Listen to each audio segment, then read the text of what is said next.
Hello and welcome back to the Metropole Grid. My name is Andre. How's it going? Boom. It is nearly Halloween. Normally we have a Halloween stream. This is the closest one we have to it. We don't really have that much spooky planned. I put a mask on and now I have a button that when I hit it, the lightning goes off. That's a big lightning. Hopefully you're doing well. How's it going, Cactus? Good evening, friends. And even though my sister-in-law lives in Canada, I still can't get all of my friends to appreciate it. Hey, Bushi, how's it going? Hey, Cappuccino. Hey, I recognize that image. That's an AoE. That's immune to dragons. Clayton, good evening. How's it going? First time get to see the stream live. Oh, fantastic. In this one, Spark, firstly, welcome. Thanks for saying hi. In this one, the lighting is worse because we can control the lightning. Yeah, it's a bit of a spooky stream. We're probably going to play more than one game of Netrunner in this one. The chances of doing that 3 weeks in a row is pretty unlikely. So hopefully you're doing well. Is my camera flickering? I think my monitor is flickering. That's spooky. Hey, Thoth, how's it going? Guess I'll take a break from working on Netrunner to watch Netrunner. Patrick, how's the new set going? I hear it's coming out in a couple weeks. It's pretty exciting. Hey, Macaroni, how y'all doing? Found footage horror tonight? Basically. Man, found footage is cool, but then nauseating sometimes. I want to watch Blair Witch again, because when I was a kid and I watched it, it was too scary for me. A fellow Hearthstone player. Yeah, back in the day, huh? Back in the day. It's fine, nothing exciting about it at all. Very good, very good, very good. Today we got a deck list of the week. This is Cornered Animal. This is Bridgeman's list that came in fourth. It's kind of a grinder of a list. It's very well teched and well positioned to deal with shapers with endurance. There's a lot of net damage, a lot of agendas. You got that sneaky regenesis if you can really land it on the table. And otherwise, we're just trying to do as much unconditional net damage as we can. And holding on. Okay, hold on. You see my camera looks messed up, or is that just my monitor? Because I hit my monitor and my monitor turned off for a second. I like touch the top. Do I look okay? And I mean in terms of the picture quality. Let's keep it at that. I hope it's okay. If it's a bit messed up, that's totally fine. Oh, I shouldn't have clicked on that. Looks good? Okay, perfect. So it's just my monitor. Apparently if I touch it, it goes off. So a bit pasty and unshaven. That's the lighting. Unshaven, yes, that is not the lighting. That's how it goes. Appreciate it. All right, this is a list. We're going to play it. I don't think this is going to be really that much fun. We saw some pretty wild stuff out at Worlds. Again, when we saw Bridgeman on top tables, specifically stock buyback to gain 20 was kind of the fun thing. Not sure how good that is. Obviously, that helps. It is an economy that our opponent here can't really interact with. We have even like just fake agendas. Project Kusanagi, we never advance this. If they steal it, it's a net damage. Mind you, we're playing personal evolution. If we score it, I guess it's a net damage. Over advancing this doesn't really make sense. If you are playing some ice that doesn't have types on it, that kind of does help because then that's free net damage that they can't interact with. But we'll just get this thrown away. A net damage and 3 credits down the line. So that's probably just good enough. And we have a lot of more ice than you think you'd see in a Jinteki deck like this. And this is not a mitosis deck. This is not like put agendas on the table and like pray that they don't run them. This is actually like build a 2 to 3 ice remote server and jam stuff behind it if you want. And we have some pretty good ice. We're running 2 Diviner, which I'm super surprised to see at top tables. Apparently is just good enough. Again, it's 2 boat counters or break for 3 if they're playing Black Orchestra. You can't really let this fire. I don't know what other decoder shaper they're running. I guess they break this for 2 if they're playing Unity. Otherwise, we have a lot of sentries, and this is such a big deal. Anansi has 3 subroutines, massive strength. Let me move my face so you can read that a bit better. But if they don't break all these subroutines, which means they have to use a whole boat or 4 boat counters, more than a whole boat when it comes down, they take 3 net damage, so they can't really afford to do that. And so much of this list is meant to be really obnoxious for shapers to deal with, which is pretty true when it comes to Worlds 2022. Otherwise, we have 3 anemone. It's just unconditional damage. You'll love to see it. Protects your Obacatas. Mind you, Obacata is a standard only, one of the most powerful agendas, the most powerful Jinteki agenda in standard. And it's 4 net damage to steal. And because it's printed as an additional cost to steal it, they can't ignore it. They can't like bypass that by playing ways to prevent damage. So if you want to take this, not only do you take 4 damage, you take a 5th damage because of Jinteki personal evolution. We're not playing Blood in the Water, so it's not like we can capitalize on a low hand size to get a flat line, unless, of course, there are things on the table like stings, and sometimes you leave these in the remote to brew. And then we have Sice and Tons, which are just a lot of subroutines, kind of annoying, and Tithe, which just turns out to be pretty good. Because right now, shapers specifically don't run a real killer, most often than not. They don't want to really get down their killer just to break this, so this is just good value. I've been mocked by other NSG people for how I pronounce diviner. Are you saying diviner? I could see somebody saying diviner, because divination is a thing, but I'm pretty sure this would be diviner, not a diviner. Hey, Ixaran, got my notification late. Sometimes it happens. How are you doing? I use short is eyes the whole way through, like divination. Yeah, that's what I'm guessing. I don't think that would, like, I don't know. Divination tracks, diviner. Yeah, I don't know, man. I kind of see it, but I would definitely say like a divination rod, not a divination. Divination, bro. All right, we're just gonna play this. I don't think this is gonna be a lot of fun.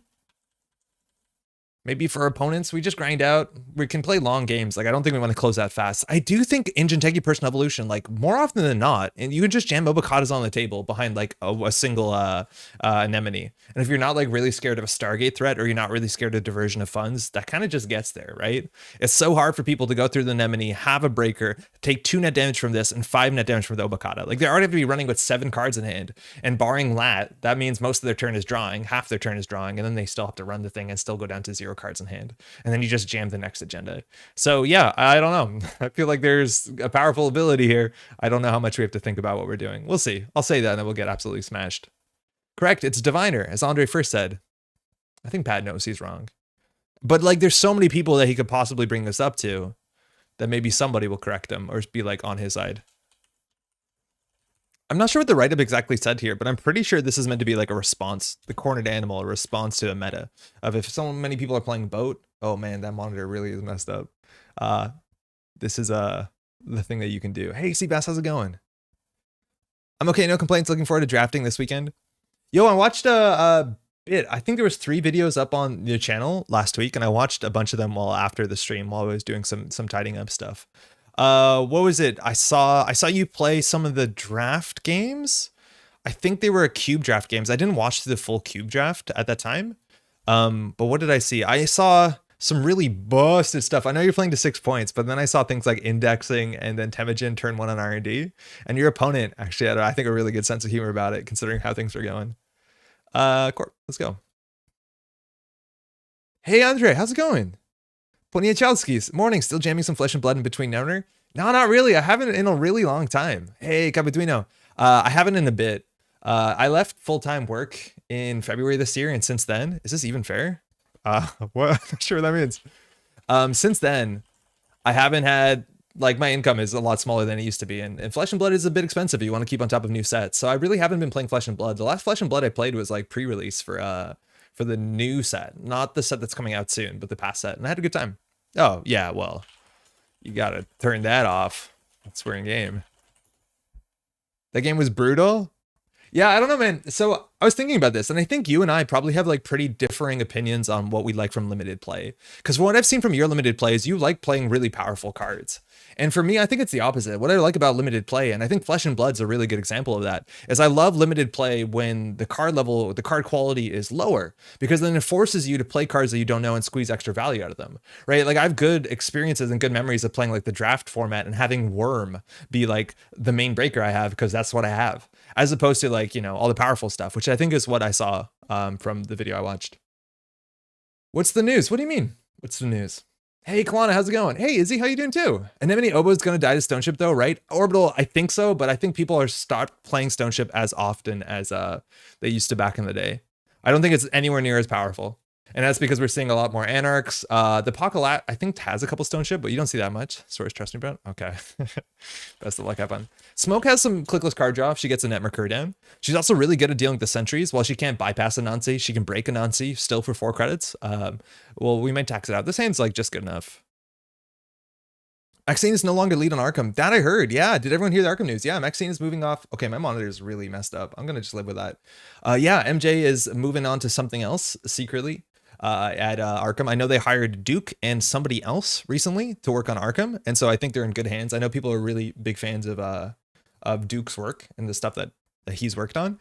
It's obviously a bummer. I think MJ has been huge, obviously done a great job to date. So I think it's obviously a mixed bag. I'm excited for the future. I know that they're in good hands, but we're also excited to see what MJ is working on. I got my new set recently of Arkham cards, and I've been trying some of them, and I've been really impressed. I reckon we'll talk about that a bit later. Former Mythos Buster podcast member, Nick. Okay, my monitor is really frightening. Give me 1 second. What the heck? All right, that's probably better. Wait, somebody from Mythos Busters who's now working for Arkham? I didn't know that. This is deck of the week. Hey, Kalana again. Yes, it is the deck list of the week, which is kind of just a grinder of a game. They gave us a lot of money with Peace in Our Time, which is good for us. We're gonna get a lot of card draw too. I don't know how quickly we have to be forced to score out. We can obviously go for like the Obokata Regenesis play. I'm not sure if they'll check archives. Let's just hope that they don't. It's hard for them to steal this. So we'll do the Regenesis. So we'll just do, what do we have? 2 Sentries. That's pretty good. So we'll go Obo on server 1. Regenesis in server 1, and then I guess we click for a credit here just so we can throw out the Obokata. I just missed a bit of chat. Ironically, I'm the only drafter high on indexing straight up. Okay, this is a stream snipe if I've ever seen one. Run Obokata, click after drawing up. We should have iced this up, let's be honest. There's no way. She's doing secret projects at FFG. I know FFG announced like a Star Wars thing. Okay, well, if they don't steal it, that's anti-stream snipe technology. This is not a deep dive, is it? Hey, Sanjay, just tuning in. Glad you're helping out new players by lending your charisma and likability, and the new player loved much reviled personal evolution. Yo, Sanjay, it's been so messed up out there in terms of like the quality of decks online. This Sting is going to hit a deep dive. But like every game I'm playing online is against like a world's top 6 deck. And like I'm someone out there grinding like suboptimal decks to try and get footage. There, we got the deep dive. And it's a nightmare. It's a nightmare out there. Because everyone's playing some way too good stuff. Mythos Buster is a fire name. It's a long running podcast. Yeah, this is totally a deep dive. How's it going, Litterbug?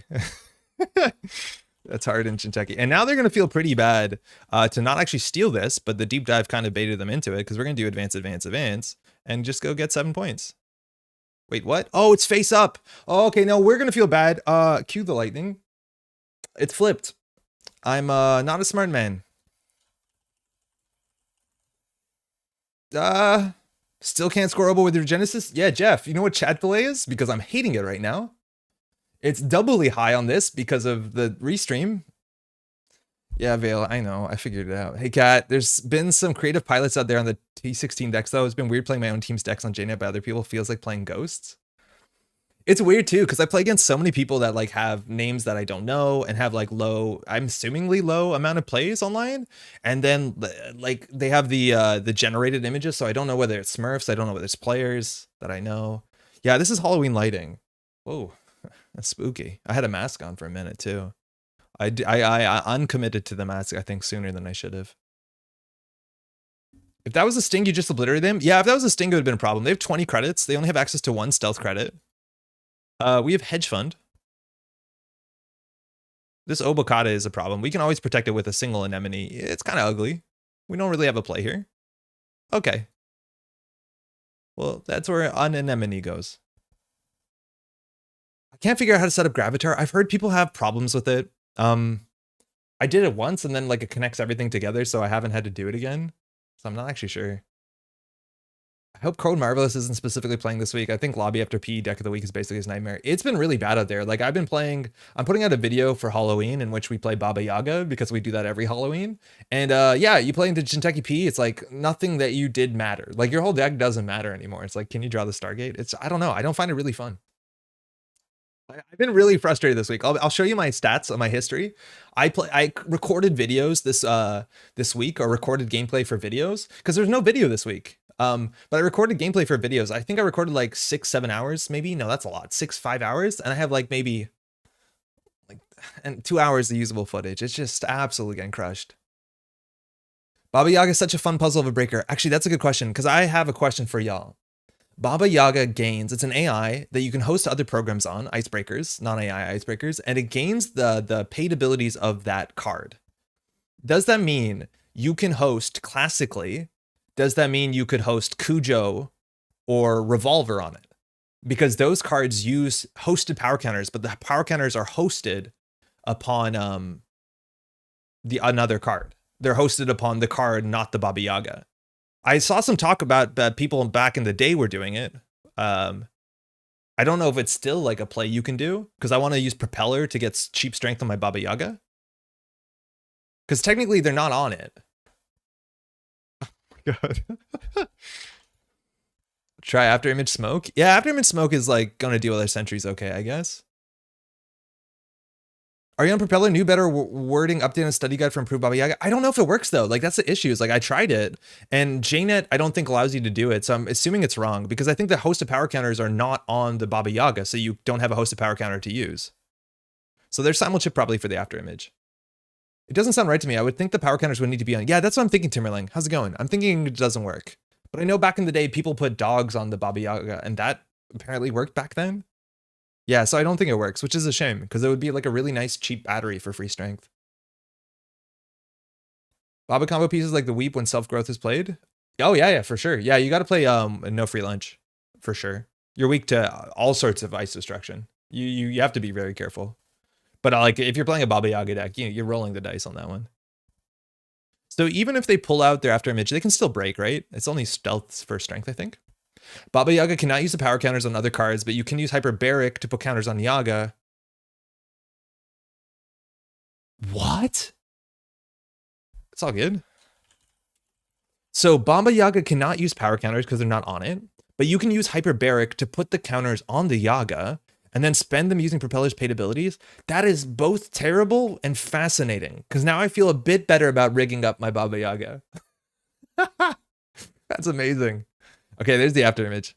So this is 1 for 2 strength, and they have 1 stealth counter, and that's 1 to break. So here they can't steal the Obokata, but they're just doing all this. They're going to get the after image down anyways. And again, if everything's a sentry, we can actually tax out the after image because, well, unfortunately, Saisentan is not below 2 strength. Above 2 strength, excuse me, but the Nancy is going to be a stealth credit. Hey, what's with the mood lighting? Okay, I'll wear the mask again. It'll make more sense. Welcome to the Halloween stream, my friends. How's it going, Slummy? Hey, Baza, I don't know if I said you need study guide to place the counters. Study guide rotated, though. Yeah, so Hyperbaric is the equivalent. If they eat a snare here, it's pretty bad for them last click. They eat a sting, we take a deep dive, number 2. I think there's only 2 in the list. Oh, longevity serum. That's an agenda.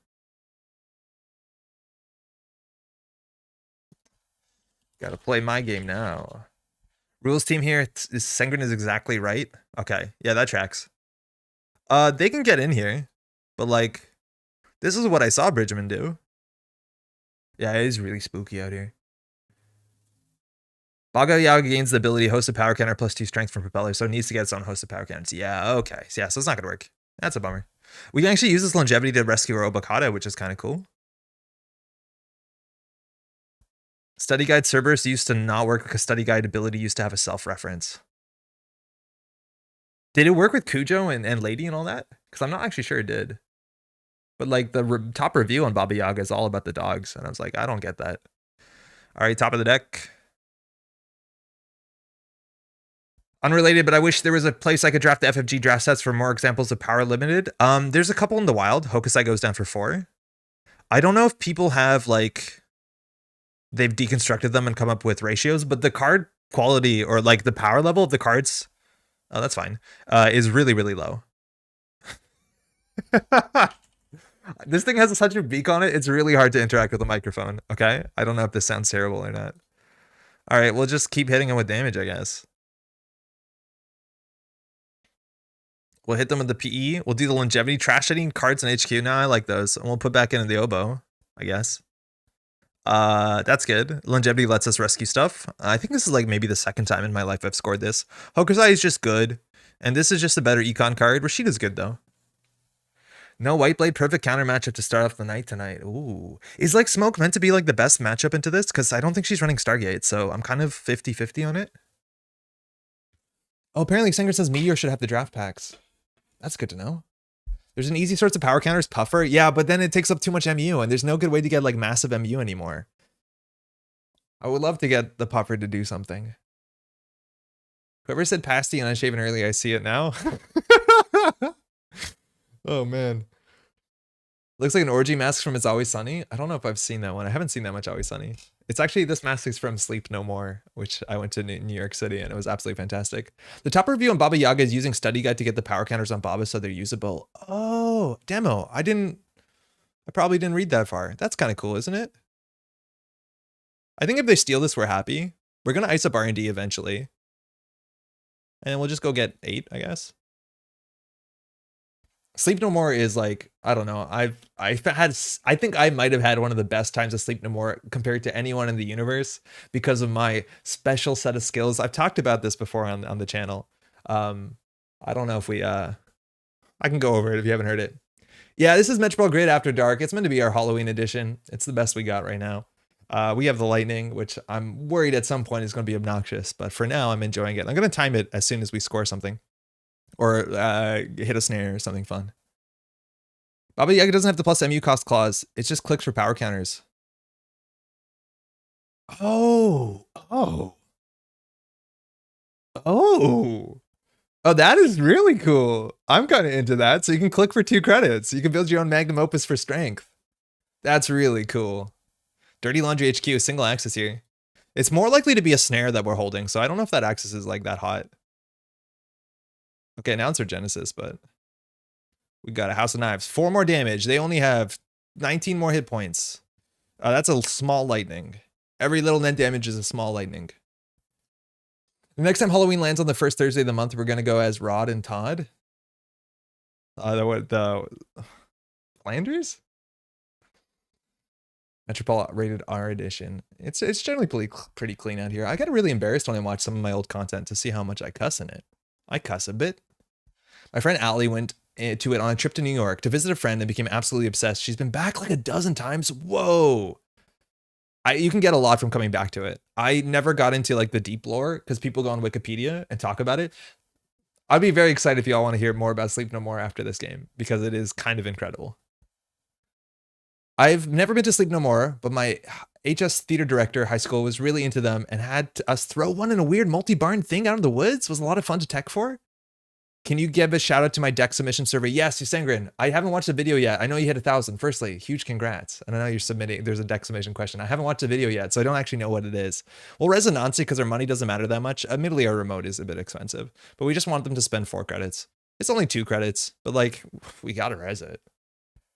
Swearing is fun and cool. Oh man. And before they pop back to back Harmony AR, there's like no way. They lost the twinning, which is good. We're just going to keep hitting them with House of Knives. If they don't have 5 cards, they can't steal Obokata, which is like the way we lose. We just got to remember to do this. Jeff, what can you tell us about the deck submission survey? Because again, I haven't watched the video yet. Never even actually noticed when you cleaned up the language props. It was so effing casual, man. We'll hit him 1. Wait. There's no way they meant to do that. What happened? You can, that'll happen if you don't break it.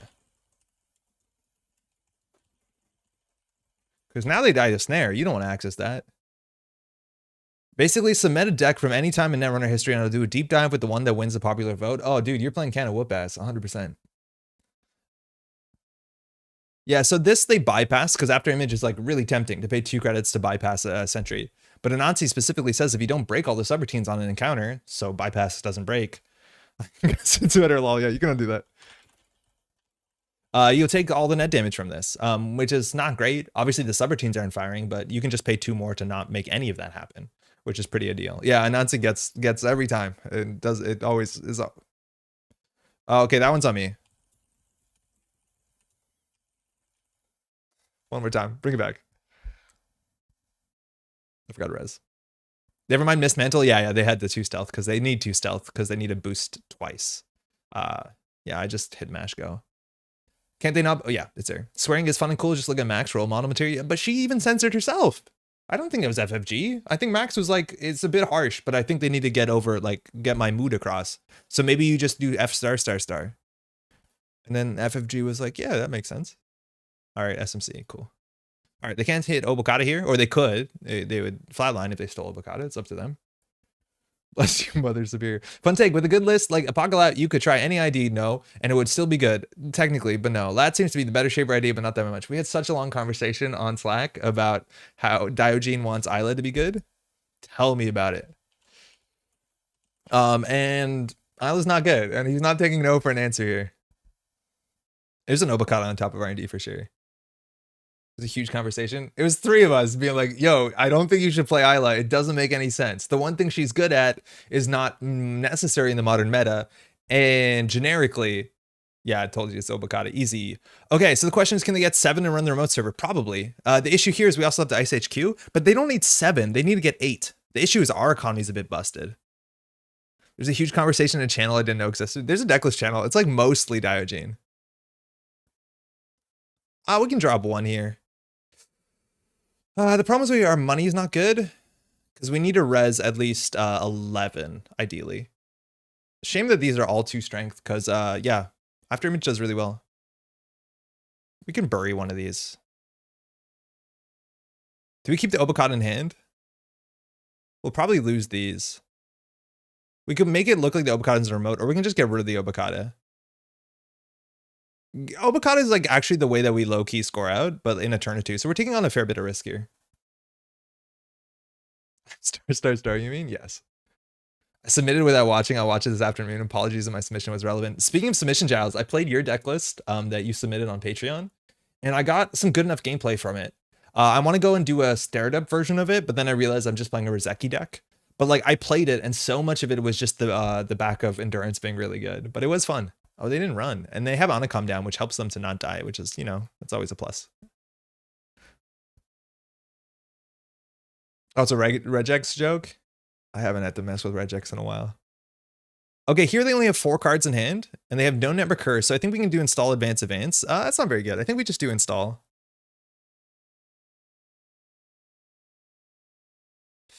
We honestly could go for the Obokata play. Yeah, oh. Are we brave enough to do another Regenesis? No, because this wins. We have no way to fast advance it, if you want to call it that.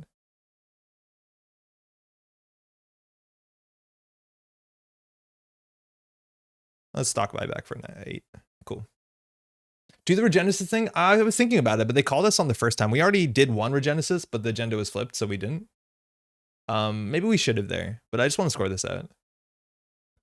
The mostly is about 50%. Sorry, what do you mean? Yeah, maybe I should have gone for the Genesis. Sorry, Shadow. I think this is like really safe. Because again, it's like 5 damage for this. They're going to hit a snare here, and we're going to get the widest window to score out our Obokata. Right? Like, all the snares are here. We're going to do 1 House of Knives, because I think they have 1 more run next turn to steal the winning Obokata. It's a fun list. A few drop bears have tested different event slots. Maker's Falsified Peace. I do not like Makers, I'll be honest. It has almost never worked out for me. And I don't like Harmony AR, but I understand how it's necessary. So now they can't steal Obokata again, but yeah, there you go. This is a snare. So now we have a huge scoring window. Onacom fires. There are no more Obokatas though, so that actually wasn't that relevant. The list I send you on Tongue or Mystic, it was on one of each, Jazz. They trash this. Actually, trashing the snare on R&D is sometimes right, but this deck is running the baseball bat, so you want to be careful which cards you trash and which you don't. And now we just do advance, advance.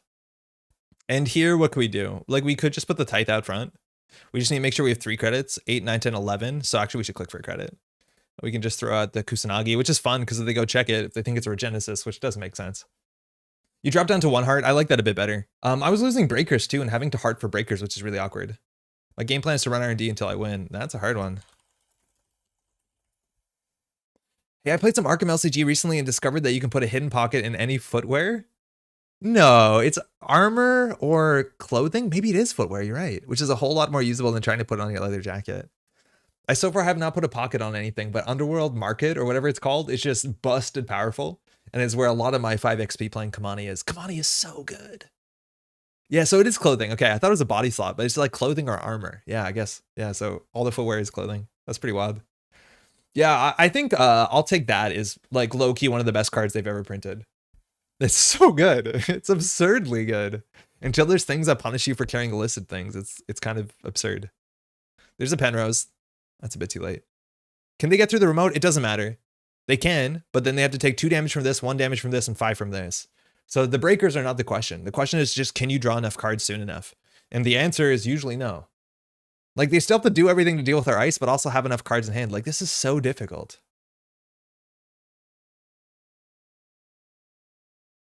Yeah, I don't know. Like, they would have to, like, light the fire or something, or imp. Because they can't steal this. It's near impossible. Might as well go try? Yeah, I guess so. And now we just don't res anything. Okay. Okay.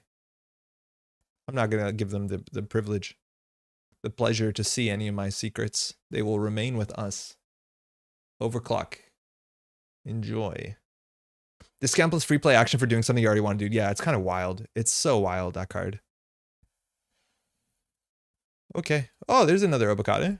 Oh, so it wasn't all the avocados. Excuse me, there wasn't one in R&D. It was underneath the snare. Good game.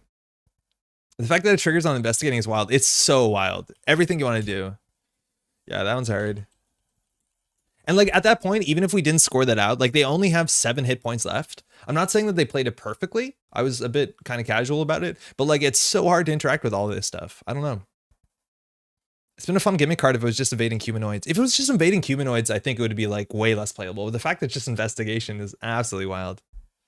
That's what is so good about Jateki. Yeah, yeah. Oof. Okay, here's my rant. And let me know how off base I am. Thanks for the game, eh? Obokata consistently strong, name a more iconic duo. I wouldn't say Obokata and Jinteki have always been consistently strong. I think, like, no joke, Anemone is huge, like low-key huge. Just because the way that it interacts with the best agenda in Jinteki is kind of really, really difficult, especially in PE. Like, again, that's 7 cards. 7 cards, and you still have to deal with everything else. Like, wild. Okay, but like, this is the issue that I'm running into, and I know we didn't put out a video this week, so this is a bit of a mixed bag here, but I'm going to go to my stats page here, and I'll show you the history of the games that I've been playing recently. It starts with a really bad, okay, some of this is on me, right? So this was our stream last week. I think we got to about here. And at this point, I started playing Apex because I wanted to do like a Halloween thing and play Apex. And I shouldn't be complaining, but Apex is not winning games. But I think the point here is like, I think 80 to 90% of the games that we've been playing in the last week casually on JNet, and I make a lobby, it has my name on it, so maybe people show up with the better stuff, have all been like top 6 deck lists on Worlds. And it's so difficult for someone, again, who's out there like playing Apex or playing like substandard stuff, but like controlling the message. Dansuke actually played that, and it's like, I want to play something more goofy after that. Do you want to play something more silly? And then I played against specifically like low-key tier ganked, which, yeah, that's a problem. And then I played some startup and the same sort of thing, reality plus prison. I got kind of tired. And now I'm playing Cabinet-Sawu, and I'm out there playing, what's it called? I'm playing Baba Yaga.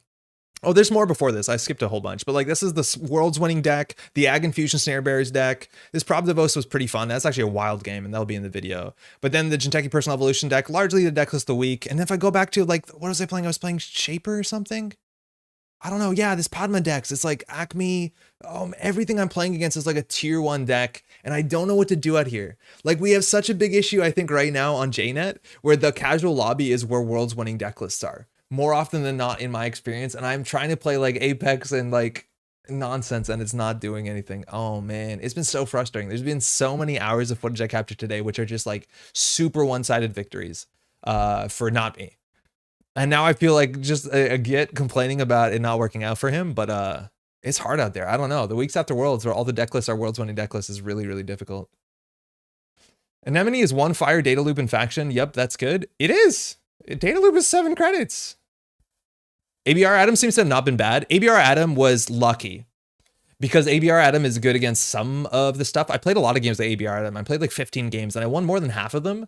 But like, ABR Adam is like an auto loss against any yellow prison, and we played no yellow prison. And since then, I've been playing against, oh no, we played against one controlling the message, but we've been playing against like yellow consistently. Actually, in the video, we played against some, but like, it's not as, we got a bit more lucky on the matchups there. The good thing about Adam decks, though, is you know when it's over pretty fast. Sometimes it's just over. If you get hard-hitting news, it's kind of over quick, but that's fine. Hey, Ben, how's it going? Rita was able to swipe a sledgehammer off a mobster, then dirty fighting to smash their skull in with it. Oh, man. I want to play dirty fighting. I don't think it's going to be a fast include into the Kamani deck, unfortunately. Long time, first time. Casey, welcome. How's it going? Happy Halloween, or what closest thing to it. The lighting is just this bad for no reason. Spark sign, that's so rough. It's like, I don't know. I feel like I'm complaining about something that, like, I should just play better decks is what I think we found out. All right. Yeah, that's about it. I'm done. I almost picked up this lamp because it's usually where my water is. Where's my water? It's like a similar shape.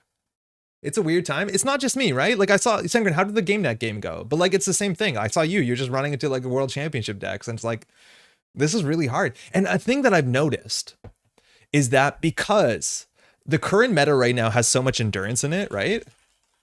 Is that so many of the decks are going to alternate win conditions that are not ice and upgrades all the time, right? Which is like fine, that you need a pivot. Obviously, endurance is really good, but a lot of those win conditions are like either very grindy or very, I'm not gonna say poisonous, but a lot of people could group those into like, what's it called, experiences, negative experience. And that's because it's hard to do with endurance. You have to go out of the way. So like when I'm building the sort of like mid-range decks that you would think would be okay in Netrunner like 6 years ago, you're kind of running into a hard wall where like it's everything with like tags and tag punishment, or everything with like, you know, too much net damage in it. And then most of the things you build are irrelevant because you're not building for that. My last game on stream was a heartbreaker. I had to tune out like near the end. I think you did C5 with counter surveillance and got nothing off of it. Almost Halloween, I missed Zeki and Pad. You can at least get Zeki and startup for a bit. Endurance is a non-interaction card, basically, so corpse of the counter with non-interactive strategies. Endurance is a heavy interaction card. I think it's just like very, very, very strong, and makes it hard for corporations to like do the thing that they wanted to do classically. So yeah, I get it. Like they were on the pivot, but like for me now, it feels so bad to do just about anything else. Like I'm getting Dragoed on turn 2 and being like, I guess I'm out of the game here, right? Until it lets you like tech aggressive. I don't know. Yeah, it's weird. It's been pretty difficult out there, I'll be honest. New cards are coming out relatively soon. I don't think I would mind so much if I'm not trying to go out of my way to get content of like kind of silly decks, like kind of offbeat meta decks, but like they're getting stomped on, which is weird. It's kind of weird. Let's do some news real quick. Oh, speaking of Arkham, Runic Axe, is that what it's called? This is for a very small subsect of people who also play Arkham. I was meant to upgrade 5 more influence into a Cyclopean Hammer, and instead I decided to take out my other Cyclopean Hammer and just play 2 Runic Axes. Obviously that's against the rules, but like retcon, whatever, the new cards came out. And I spent 10 XP getting the 2 axes up to 5 XP and like, or to 5, the full level. And I think it's actually better than Cyclopean Hammer. I hit a Retribution onto a boat at a meetup this week and it felt so good. Kato, how's it going? Yeah, it's really good. You're seeing a lot of Retribution. I think there's a lot of decks that when their boat is sunk, they'll still be okay, but it definitely is a speed block. Runic Axe is bonkers. It's way better than I thought it'd be. I was looking at it and be like, why would I consider this? We have the Cyclopean Hammer, but it's really, really good. So in my Iron Man team was absolutely wrecking it. It's so flexible. I would only really like it if you're playing Enchanted Blade or Enchant Weapon, whatever it's called. Enchant Weapon, I think. But yeah, you need the extra damage. Just keep playing Jinteki. No. You can ask for off-meta decks. I don't know, because I don't know what to do about that deer. Like, I don't know whether to write like a lobby and be like, silly jank, please. And then like I'm asking for a soft pitch. And then I just like stomp them with my Baba Yaga. Like, I don't know what to do. I just wish that there was lobbies, because back in the day in Jinteki, just for historical, I guess, there used to be a tab here, casual, and then there was a tab called competitive, and people who were trying to grind for like, you know, tournament experience and like playing the best decks would go into that lobby. I don't know, again, like it's fine. I don't think the player base is big enough to do that. I now feel like I'm really complaining. Are they going to do the full splash boosters for the next release? I don't think so, Spark, because I don't think they're going to do a booster set, because the set's going to come out. The booster sets were generally like a result of the packs being very few and far between, but like we're getting the new set in like 5 weeks or whatever. So I don't think you're going to get a booster. I think you're going to see like full size cards. Customizable cards are so cool looking. They've been really fun. I'm actually like think they're better than I thought they'd be. A lot of them. I think Jank Please is totally fine. Yeah, maybe I should do that. I think the content angle is what makes it worse for you. Might be an idea to be looking for other Jank players. Hey, Crowar, yeah, maybe I should have to do that. But like, I don't know. I'm just getting stomped. New core set scrub, great box, excellent to the game. Where might one start with Arkham these days? Oh yeah, just buy the new core set. It's really, really good. Yeah, just pick up the new core set. You get a full play set of everything. It's fantastic. It's like the best value for money that they've given out. No booster. Hey, Kevin. Yeah, exactly. No booster. How's it going? NSG has said that if they can avoid it, no more boosters ever. Oh, cool. New set in 5 weeks. Yeah, let's talk about that. New set in the first weeks of January. I think they moved the date slightly. Or December, sorry. Let's imagine we read all this paragraph, but I'm just going to read the bottom.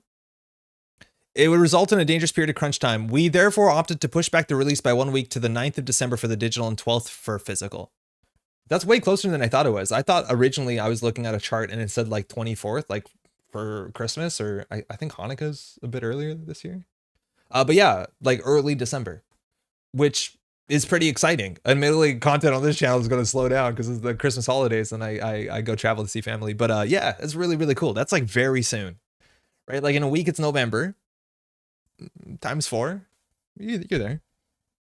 Boosters are a compromise when the sets are slow to come late. Exactly, yeah. Which, by the way, using underplayed ID as a type of jank, wink, wink. So Diogene, that's like, oh man, because when it comes to jank,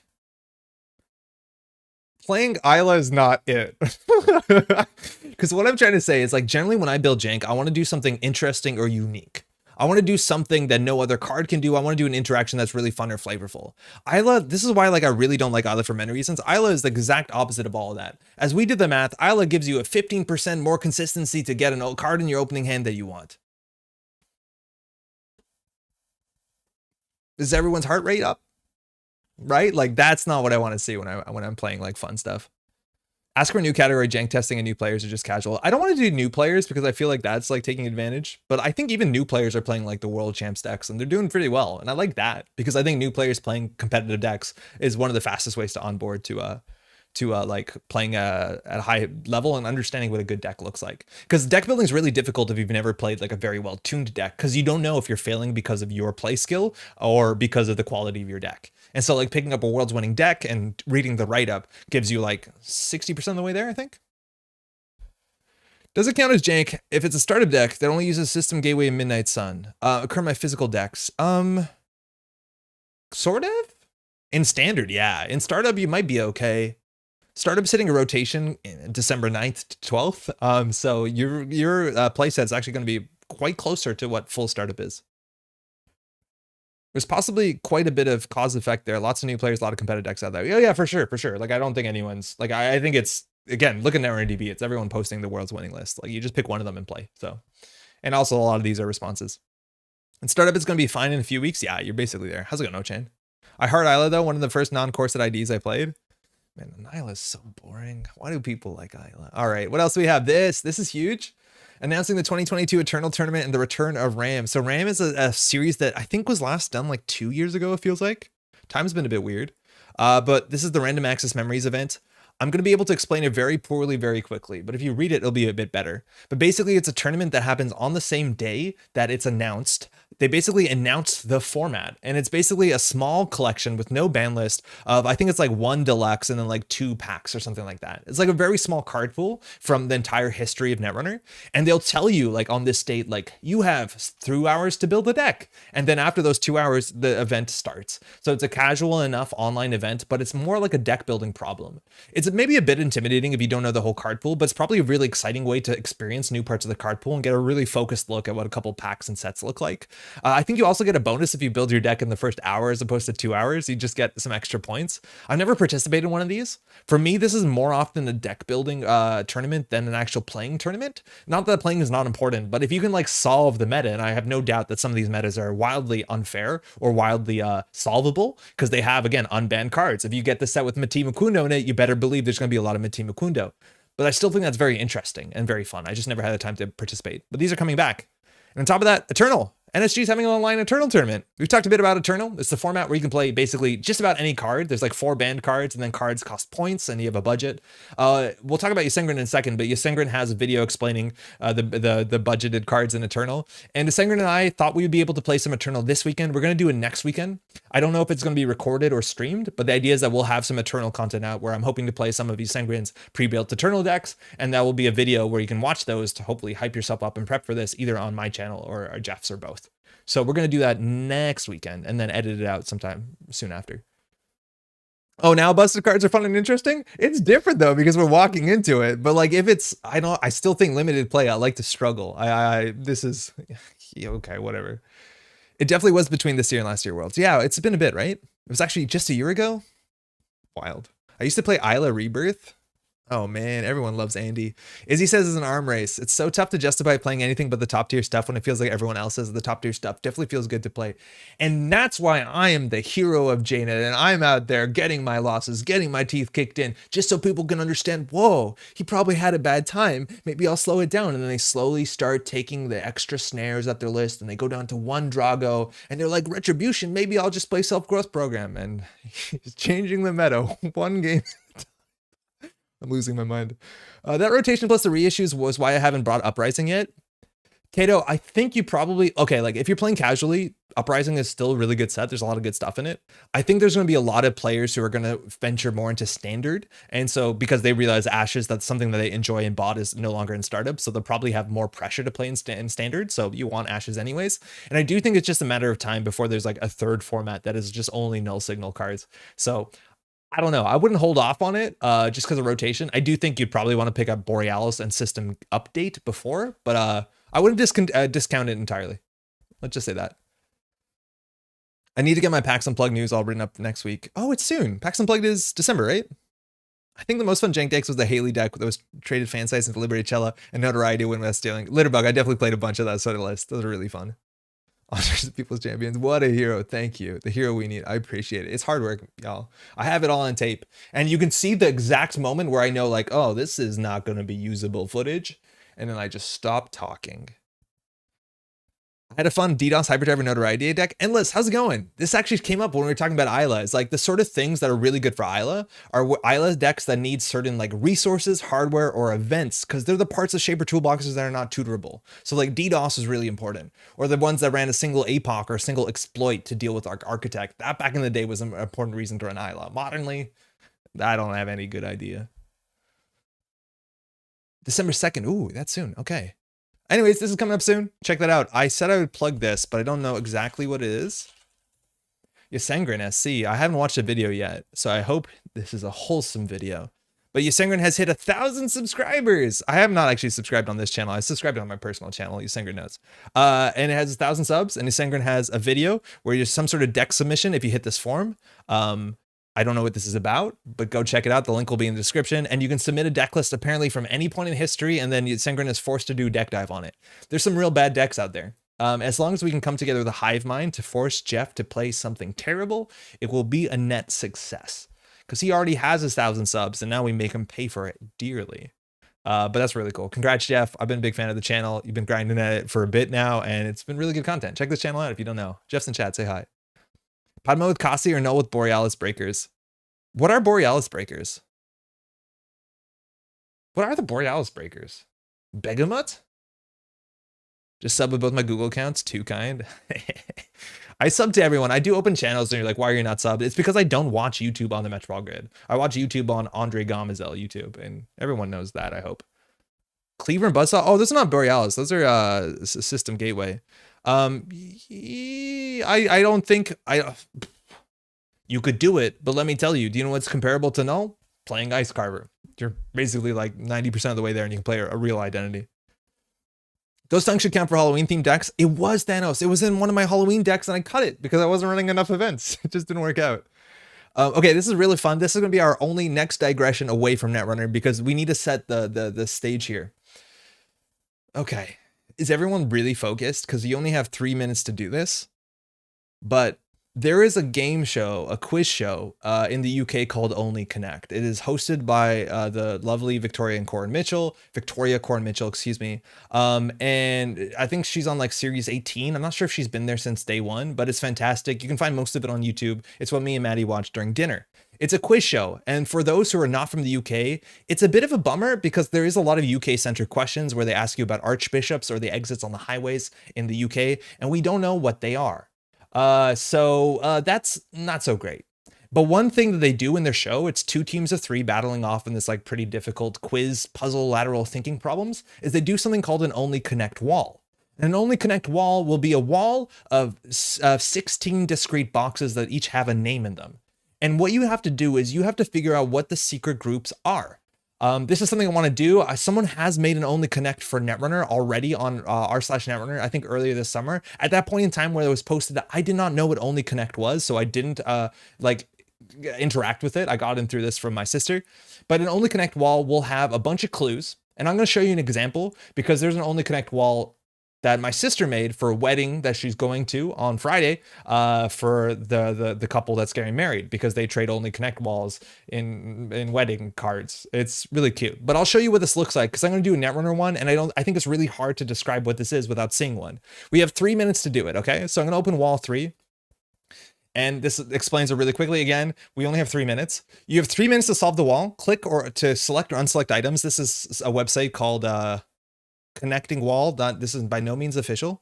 We should backseat. Yeah, dear, I have done this one. You're definitely backseating. You should be playing this. I've done this one.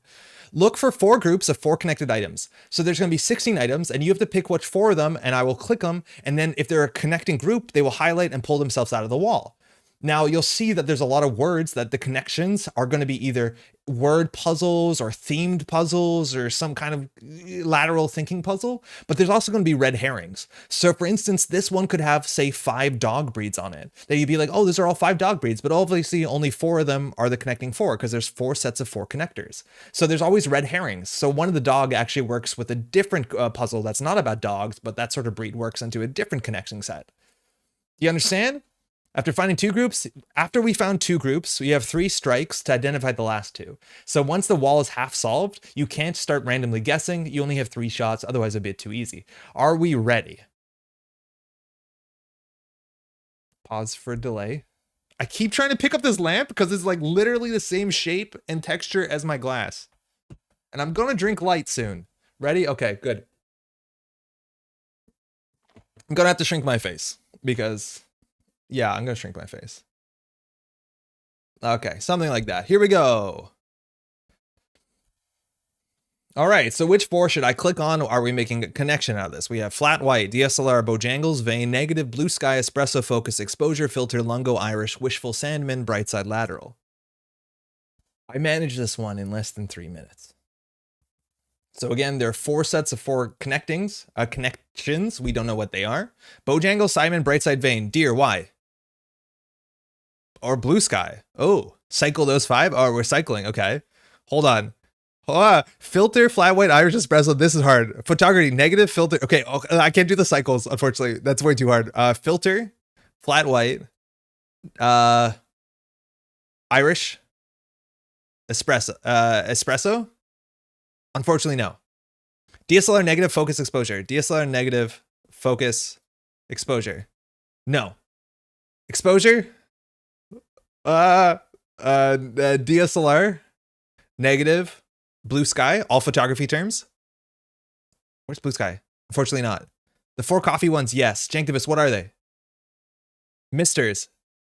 Mr. Blue Sky. You see, this is a good, like the misters. Mr. Blue Sky, Mr. Negative, Mr. Sandman, Mr. Brightside. Fortunately not. Blue Sky, Bojangles, Sandman, Brightside, all misters? Unfortunately not. Let me tell you, there's a 5th mister in there. Espresso, flat white, lateral, vein. Sorry, espresso, flat white, Irish lungo. I think that's correct. Those are all coffees, yes. Negative, wishful, lateral, vein. All kinds of thinking. Unfortunately not correct. Maxio said that they didn't work. Unfortunately, Mr. Vane. Oh, filter was a trap. Yes, there's always traps. There's always like red herrings that work in different traps. Like filter is something that could work in coffee, but it could also work with like maybe DSLR, right? Mr. Vane, the song. Okay, so there's Mr. Songs, right? Mr. Vane, Mr. Bojangles, Mr. Sandman, and Mr. Brightside. I think that came up in chat, but there are songs that start with Mr. So now we have something to do with cameras and something else. Filter, focus, exposure, DSLR. Filter, focus, exposure, DSLR, and that is it. And we have the wall. And now on the show, the last thing you have to do, and this one you don't input it, is you have to, if you want to get extra points, you have to name the connections. So the top is just types of coffee. The second is songs to start with Mr. The third is photography terms. And then the fourth is types of thinking. Yeah, blank thinking. Cool. All right. So that is the idea from this. We'll do a Netrunner in the near future of this, which is going to be pretty tricky and pretty difficult, I reckon. You only have 3 minutes. This is the one I just want to show because I really liked it. My sister showed us this one yesterday, and it's going to be given in a card on Friday. Don't spoil it if you know my sister's friends who are getting married. But this is a one. I'm going to post the link in chat if you want to do it on your own. Obviously, it'll be in YouTube. Do you want to do it now, or do you want to just keep the link in chat? It's an ugly URL. It's so long because that's the way that this works. But that's what a connect wall is. I think they're really fun. Middle warning also applies to Netrunner. Wait, what?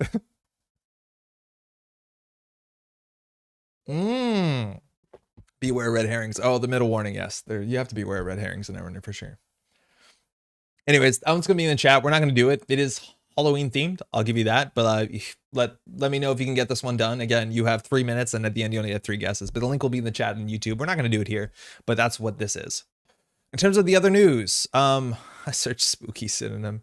The other news is this. This is pretty interesting, but this is, people have been asking for this for a while, but the Continental Championship VODs are now up on the Null Signal Games YouTube channel. You can find that. This is the same channel if you're subscribed to before as C/Project Nisei with the Vanity, but now it's Null Signal Games. And so I believe all the Continentals are now up on the streams. So that's all the way back from APAC, all the way up to Intercontinentals. Feel like it's just a matter of time before Worlds shows up here.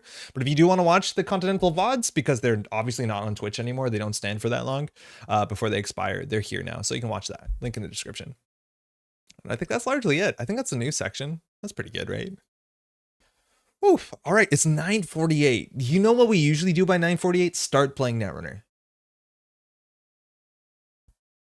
Petition to have you and Pants cloned for the commentary? Look, I'll just go wherever we need to do for commentary. I'll just go there. I think someone said the World's footage was in editing now. Oh, awesome. I wonder what they're going to do. Maybe edit out the breaks. I actually haven't watched the content stuff. I think the breaks are still in this. 4.5 hours? Actually, no, the breaks are probably out of it. Wait, that's Vesper? I've never seen Vesper before. Is Vesper's head in here? You saw a head of a man, right? I didn't get to watch the beginning of Euro Africa. It was like really early in the morning. Not watching any of that tier 1 nonsense. It's a different tier. It's expired. It's a post-Worlds tier. Is Vesper's face in here? I've only heard Vesper for years. I've never seen a Vesper. Andre, you know that's a lie. You've done fewer games in Netrunner than this usually. That's actually true. There's a lot of chances that we haven't played a game in Netrunner. I saw Vesper's head in here. I'm not making this up, right? Vesper came to Tokyo and played with me? Oh, get out. When was that? Okay, I'll find Vesper's head on my own time, I guess. Minor note from the Parhelion date announcement. They also said that the Gateway remaster was on track for mid-November. Whoa, really? That's pretty cool. So yeah, they're redoing Gateway with the different card backs and some of the other templating and stuff like that. It's not a product that like I'm personally interested in because I'm pretty good with my sleeves, but I'm very interested to get the new message Espo at least. Gantt chart in the article has spoilers starting 11/28/2. Okay, hold on. Let's go back here and look at their Gantt chart. So I don't have any spoilers. I don't know whether we'll have spoilers on this channel. I will let you know as soon as I can let anyone know about anything, but that's relatively soon. That's in a month. But yeah, this is obviously really, really tiny and hard to read even for me. But it looks like set released in pod is early December, I guess. No, that still looks, I don't know how this works. But yeah, okay, cool. I'll take your word on it. That's really cool. Did you see the Mockler? Which Mockler? The Mockler on the stream? On the VOD? Yeah. Hey, Andre, missed the last couple streams. Just want to pop in and say thanks for the awesome commentating. Oh, cheers, Nano. How's it going? Worlds was really fun. It's really fun. Now we're post-Worlds. We have new cards coming up, but thank you. I appreciate it. Okay. This is what I wanted to play. This is a deck that I was interested in playing because I think it's good and fun, and I had no idea about this until ycarium told me after. Ycarium is a player from Germany who came up and said hi at Worlds, came out to Worlds. I found out later that was his first ever event for Netrunner, which is pretty wild. He came out with a couple of German players. I said hi to, I believe, Snoopy as well, and I feel like 1 or 2 other German folks. Excuse me if I don't remember names, but a lot of folks. And we put a video up on this channel called Yellow Tape, which we were playing, I believe it was standard only, but we were playing Yellow Tape, a Proptivos consulting deck that was playing 3 copies of NAPD Cordon, a card that no one really plays, and I thought was really exciting in Proptivos. You get the free advancements before the access, so you can make things like the Blown Up very expensive. And this deck is a bit different. There's some changes. I didn't play Urtica, but it's always fun to run a little trap. Otherwise, the changes were on 3 Vlads, a single Chrysium, which is a bit of a meta decision. I like it. And we're running, the ice I think is largely the same. Mest and Chesto turns out to be really good. There's not a lot of breakers that deal with this efficiently. I started playing Hunting Grounds recently and kind of love it. And then we have 3 Cat, and I think 3 Cat is fantastic. I think some lists are also running Misfingo, which I think is still really well tuned into the boat. But Cat and Vasilisa are quite good when it comes to things like NAPD Cordon. I think that list back in the day also might have had archive memories or two just to bring back the NMP Cordon because it's such a powerful ability for our deck archetype. It's one of the easiest ways that we can score out underneath the boat. But this did fantastic. This is the top prov at Worlds, which is really good. And on top of that, ycarium did really well playing a startup version of this at the startup championship. It's right here, win 4-0. I don't know how well his runner did, but I think he did a really good placement there.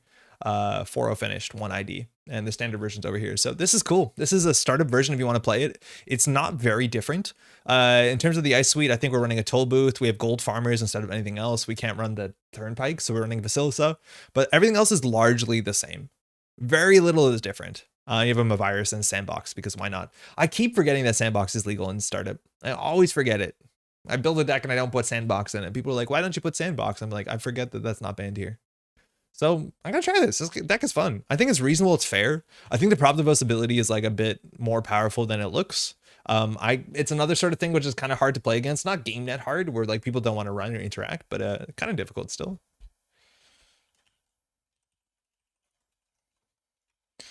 I like what Jeff was saying. Jeff was playing against GameNet, I think, and he didn't want to run. Or people, you know, the idea is that sometimes you don't want to run against GameNet because they get money. And the saying is, you know, they have an ability. Every corp has an ability. They're going to get their value at some point. You don't have to, you know, it's going to happen. So you don't have to like ignore it the whole time. It's just really hard sometimes because if they never advance a card on the table, again, with seamless launch, they can still score out. It can be a crypto crash if you run R&D, which is really good defense, right? Simply plays Ghost Tongue plus Direct Access. I saw some Direct Access at Worlds. I think a couple players from my meta were playing Direct Access, and I don't think it's awful. I think I don't know what the text on Direct Access is, and it turns out it shuffles it back into your deck, which is okay. It's like kind of okay. I don't want to spend influence and credits on it, but like it's not the worst. It's just like I'd rather play any other run event if I'm running most of the time. We're standard. Yeah, let's go. I got rolled by this recently. I've been seeing a lot of different Proptivos builds, and they're fun. I've been playing a Prov Cordon deck in startup since you posted the video with it, tweaking a card here and there to taste. It's gosh, it's fun. It's really fun. Like you're building weird windows that like you don't see in most other board states. Ooh, Adam. I wonder if it's ABR. Direct Access turns off ID abilities, so like Essa just turns the corp ability off. Oh, because it turns off both your abilities. That's something else I forgot. But like I always got it confused with Whistleblower. I thought it was a resource, but it's not. It's a run event that gets shuffled back. Okay, so we're playing against Adam. Not always be running, so find the truth. They're going to see the top of our deck, so we want to keep a Spin Doctor on the table or keep some way to... we want to ice up R&D, that's for sure. They have multi-access on HQ. Now, if they hit a card with a trash cost, they have to trash it. So Crisium, Grid, or Vladisbursk are really ugly hits for them early. If they hit the Bologna first, that's a blowout. We have no ice, and safety first means they're going to be under hand size, but they get to draw cards. Let's just look how many ice we have in the list. We're looking at 14, so we can mulligan into ice for sure. I once got someone to run an Urtica and the Prov advancement was the one that flatlined them, felt so mean. I think other people are also playing like now more remastered edition, and you can use that also at instant speed to make the Urtica even meaner. It's pretty cool. You could do easily, ooh, this is not a good hand. You could easily do, what's it called over that? All right, so Turnpike is probably going to go on R&D. It's just taxing enough. They can't double click through it, so they might not smash HQ. I keep forgetting that Adam can't just like run HQ turn one, so we'll definitely put this on HQ. We get the advancements, it's good. R&D, and like,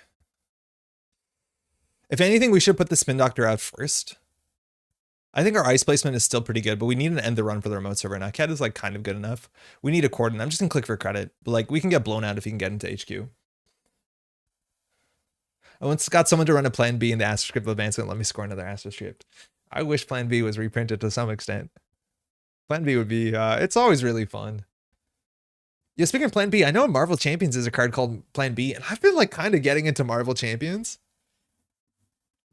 I had a really fun time today. Oh, they're advancing. Okay. So they're running to see the top of R&D, but we get advancement. Again, this doesn't end the run. Maybe they have like a Logic Bomb in hand. But today I'm just playing the core set right now. No free lunch, Tapworm. Oh, that's why they're running. This thunderstorm stopped, didn't it? Hold on, now I'm thunderstorming the whole apartment. Nah, not really. Do we purge this? I think we could consider purging this. We're not on like a hard-hitting news plan, so the credit differential doesn't entirely matter. Okay, we're back on track. We kind of want to ice up archives. We don't want to do it in a cat. A Vasilisa would just be good enough. I think we could just take a turn to purge here. I'm not sure how strong their economy is. The new X-Men heroes for champions are neat. Kitty is fun. Kitty looks fun. I'm gonna pick up the X-Men, I think, last. Just, I want to do like a progression series. I've been pretty curious about the game. I've been like really negative about it classically because a lot of people compare it to Arkham or Lord of the Rings and say it's like a simpler, like, you know, less interesting version. And I get it. Oh, this is gonna be endurance. There you go. And that's kind of true, but I've been really enjoying it, playing it solo, even Maddie, and enjoying it as like a very quick thing to pick up and play. And like you can jam through a boss in like, you know, 20 minutes sometimes. All right, they have the blown out credits. We can get blown out here. Yeah, I don't know. It's just really landing really well on me, and I don't like Marvel. I'm not a Marvel person. Andre getting to Marvel Champions while everyone's talking about that other new Marvel card game. Oh, Snap? Yeah, I tried Snap too. Okay, Bologna. If they steal the Bologna, they're like really weak to hard-hitting news. They don't have to steal it. They're not on brain chips, so they're gonna be on hand size really low. They probably play 1 or 2 of the +1 hand size thing. I don't have Miss Marvel.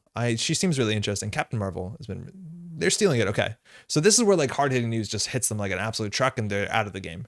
Unfortunately, we don't have hard hitting news. And now with endurance, oh, okay. No, they have 6 credits. Now with endurance, yeah, it's actually kind of harder.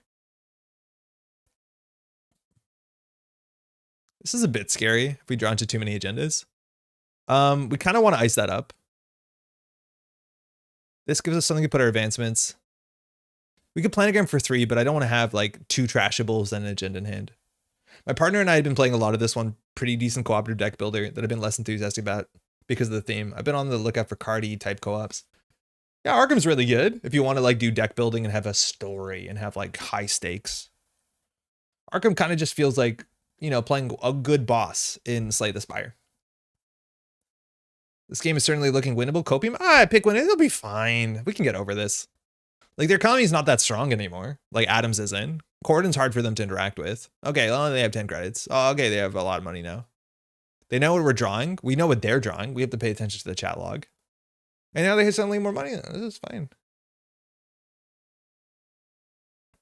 I wonder if we should have iced up this with an IP block. No, because we have to jam, like, the NGO front. Advancement. Okay, we'll make this obnoxious at least. Doesn't change boat. I always said that Arkham's like an RPG with cards. I think that's very accurate. They have an overclock. That's a problem. They have a logic bomb. That's a problem. Oh, that's a problem. They know we have this.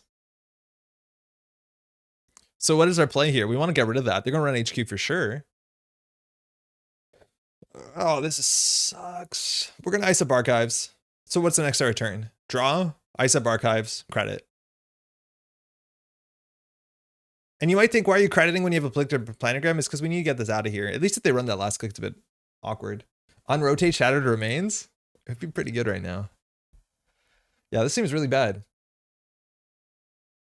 We are losing to the endurance once again. We find ourselves in this uncomfortable situation. Next activation command is pretty good into Adam. Logic Bomb is a bypass, so it's not a breaking subroutine, so it doesn't work. Oh wow, cool. Adam doesn't need cut to instant endurance on turn 2. I know. All right, this IP block, they'll break it for 3. I don't think they'll end up endurancing. I can't believe they have more money than we do. But again, we're not playing our money cards. Now we can still res the R&D ice. Fire all. So we win the economic trade on this one. And if they get this, they're on game point. So we'll just go and shuffle 1 card back. Ugh. I played Doctor Strange the other day and I enjoyed how powerful he ended up feeling as the scenario progresses. Doctor Strange, from my understanding, is very looked down on for being way too powerful. I think he's like so far over the curb that there's a lot of people that refuse to play him. And there's like some really common erratas. Well, we don't have money. This doesn't do anything. So they're going to force us to pop this so that their Tapworm does something. But if we're not doing financially well, their Tapworms are useless. There's 2 Tapworms down so far.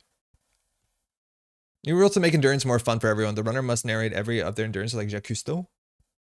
I don't know how Jacques Cousteau sounds. And I think I should. It's a Canadian. All right. So we res the Aket. We maybe get an advancement. If we don't, like, that's the problem though, is if they run NGO front, we crack it. Actually, if there's ice on the server, we still get the advancement. So I think we'd rather have the advancement than them bouncing off of this. Oh no, because then they don't see the top of the deck. Yeah, that's actually interesting. I feel like either way, that could be correct there. Glad you got camera around tomorrow. Frank, are you into it too? I've been kind of really into it. It's been like really, really just nice.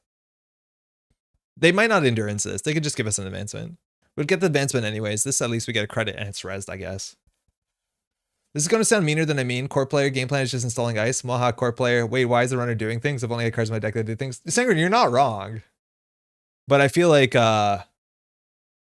this is not what the game used to look like. Like, you're by no means wrong. I don't think it's mean. I think that's totally reasonable. We just have to survive. Doctor Strange is like endurance for me. I don't play with it because it's like a challenge.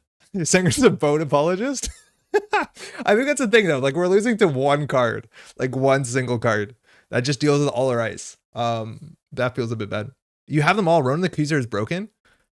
I don't know who that is. That's not the custom set. That's like one of the bosses, I think. I've heard one of the bosses is like really, really, really hard. I beat today Elite or the expert version of Ultron with Leadership She-Hulk, which is the first time I tried Ultron on expert, and it was so close. I was on 1 health and managed to do like the do damage equal to how much health you've lost card. It was kind of amazing. You're right. Corpse used to play cards that won them the game. JK. It's okay. Every boat deck plays differently, and the core meta is probably diverse. So clearly the boat isn't a problem. Yeah, kind of, I guess. Maybe. All right, so they have Logic Bomb they can bypass. They're really thinking this one through. They're going HQ. Okay. We want to keep our Crypto Crash. This fires. So we can get 2 Ekets. That helps. Because now it's much harder. If we can get the Cordon or the Crypto Crash to survive, if we lose any of these, we have lost the game. If we lose any of these, please be safe. Is this any card? A card you can advance. Okay. Planogram. All right. Good start. Hedge fund. Fantastic. You have not failed me yet. I can now remember when the year the original Endurance headed out to Antarctica because it's 1914 and the digit of which are reversed to 4191. Oh, man. Holy shit, Sanjay. All right. They have more money than we think we do. The question is, do we do install and all that stuff? I don't think we can afford to do that. I think we have to purge, but I think we have to dump our hand to do that. So we could do install advanced Cordon. So they're going to need 4, 5, 6, 7, 8, 9, 10 credits. They can do it. They can do it.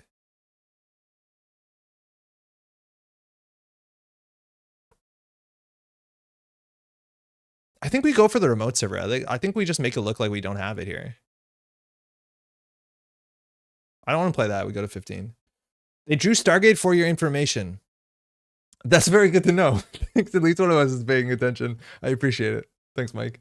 Cousteau is a very famous French oceanographer. He co-invented one of the first scuba devices, always some ocean exploration, marine biology docs narrated by him. I'm totally aware of who he is because I'm pretty sure he's French-Canadian. I just don't know what he sounds like. Turnpike. She-Hulk is kind of an underdog. I've always enjoyed her. You need to step up and have 2 ice? Yeah, for sure. For sure.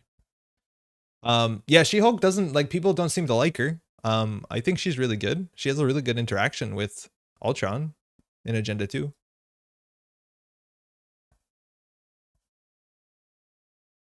This is good too because we get an advancement and that's what we want. They get a bow counter though, so even trade. Hedge fund seamless Crypto Crash. Okay, that's a problem. That's pretty bad for us. Jacques Cousteau's French. Oh, he's not Quebecois. He's French, like European French. Excuse my ignorance. Steve is his own special rabbit ear on the top so we could pipe in some music. We lost the Crypto Crash. We're going to draw a hedge fund. All right. They could go for it. They're tagged, though. So if they know free lunch, they do it first. Run through this for 3.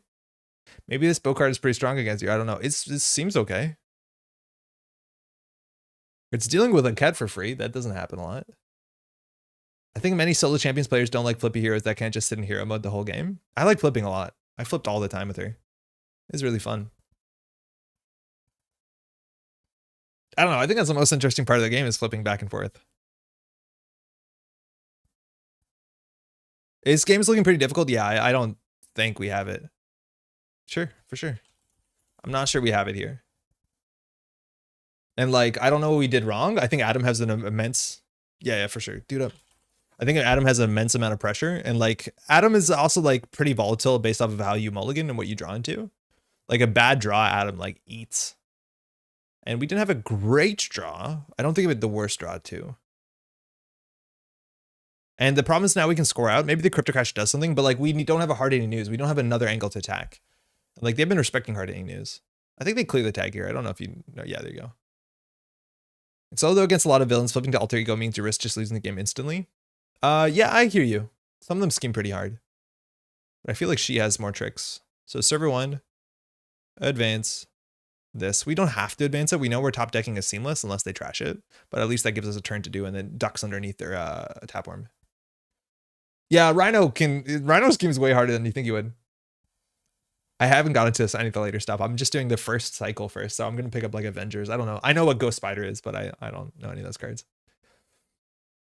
It's a whole lot better to flip down. Yeah, I played 2 players too. And then it's really interesting because like one's flipped while the other's unflipped. And we're like trading, taking turns at like solving issues. I think that's actually really satisfying. But I've never played like 3 or 4 players. We also played that game. Like we played Marvel Champions for the first time on like TTS. And I showed my partner, we're like, this is not fun. And we're playing it in person. And I know my partner was like, wait, this is actually kind of cooler than we thought it was. And I agree. I keep trying to pick up this lamp. It's gonna end me.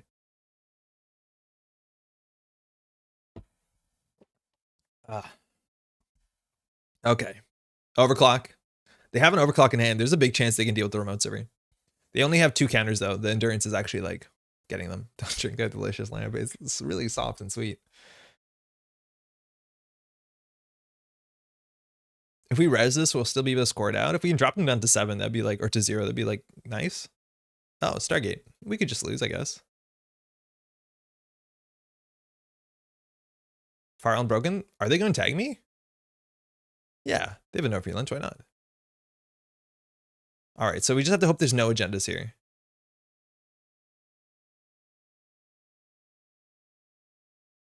Good. Seamless predictive. Messna Jespo. We have bought ourselves a turn. And now we can score this out and like not exactly ice this up. But they're going to be on nearly no credits. Trash the seamless. Yeah, that tracks. But now we top deck a Messna Chespo. So we can now score the crypto and put a Messna Chespo here. We'll have enough money. And here, if they know free lunch, like to credit, then they get the crypto crash really hard. And they know we're on crypto crash. What are other good Netrunner channels? Want to make sure I don't forget about any on the features channels list. I don't use my features channel list. What else is good? Obviously, Sengrin, Sokka. There are more. There's a lot of older ones that are still worth watching, I think, like Kiv, Bayokin. There must be more modern ones. I got recommended one that I believe was in German that was actually quite good. Oh, they clicked 8. Love it. Oh, I forget the name of the guy. There's also a guy in France. I don't know if he still does it, but he does content that's mostly in French. It's actually pretty good, JNet content. Oh, it's here. Code Marvelous is streaming this weekend? Oh, I had no idea. Yeah, Code Marvelous is on the list of like old timers. All right, they lost 7. Hold on, I just need to ban this robot. I wonder if because they use that font. Tiger Hot XYZ. You cannot say their name, dear. That's what summons them. Now there'll be more. Tinger. Hey, Jonky Bonk, how's it going? Taylor, yeah, that's it. Taylor, thank you. Yeah, Taylor. Yeah, Theyla. Manga Assets here. Yeah, he does do stuff in English. I've never seen him stream, but I've seen a bit of his English content. No, Code Marvelous streams on YouTube. Code Marvelous has a YouTube channel. It's probably under as self-modifying code, if not Code Marvelous. But no, he definitely streamed on YouTube. Like clockwork. I'm getting a lot better at bringing him down. Mad Dash in hand, that doesn't matter. But you're going to have been putting out some really fun videos about non-Netrunner games. I've seen some of his stuff. I know he was playing like Through the Ages or something, which is a game that to this date I still don't understand really well. And now they can camp the remote server. So we're definitely going to need another chord. And they knew that we drew a planogram. I think we're just going to perch here and play really slow because their economy has entirely dried up. Because I don't want to do like hedge fund predictive go. Someone forgot to pay one. Was doing Dicey Dungeons most recently. I got really frustrated at Dicey Dungeons. There's way too much luck in that game compared to a lot of other roguelikes. But yeah, Big Oaken's great. Oh, back in the day, Trace 5 is really good. Teamwork cast. On that note, Christian's like new channel that he's been doing for a while now, Lazy Dev Academy, Lazy something something something, is really good. Like very, very good. Oh, Jake, of course, New World Order. I've linked their videos a lot and they're good. They don't post very often, but they're very good. The problem is like Googling their name is absolute, like the worst thing you can do on YouTube. All right, we can lose here. Dicey Dungeons is an awful game and such a great vibe. It's a really good vibe. That's for sure. I had more fun playing it with my partner than actually like enjoying it. It was fun when we were playing it, I mean. Yeah, we could just lose here, I guess. Oddly enough, I picked up Dicey Dungeon as well. It's like really polished. It's just like a lot of the builds are just full random. Okay, there's no really reason to, please don't. Oh, we lose. Actually, maybe, no, we have 2 bow counters. Yeah, we lose. Yeah, so our economy just wasn't robust enough to push in the center server ones fast enough. Like we could tell we were looking pretty dead here. Oh, mad dash for skill. For style, excuse me. A good game. Oh yeah, both didn't even matter. They had. Yeah, not a good start. And Adam will keep you off foot. And then I think we have to start taking risks. Like I don't think we can ice up HQ. I think we just go and then just pretend we don't have it. Thanks for the game. Yeah, but like that wasn't close. Like I think they can let us score out points and still they have the Stargate threat. Like here they're like kind of threading a line. Oh, cheers. Oh, of course. Because hardening news is like a thing that they're not respecting, and that's why, you know, a lot of the other decks have other win conditions. Oh, get out. That's really cool. Not incredible replay value, but a neat spectacle. It has like the kind of like ascension levels, right? Ah, maybe, yeah, I don't blame you. Did you play Across the Obelisk from the same guy who did Slay the Spire? No, I didn't know that they'd done anything else before or after. Yeah, for sure.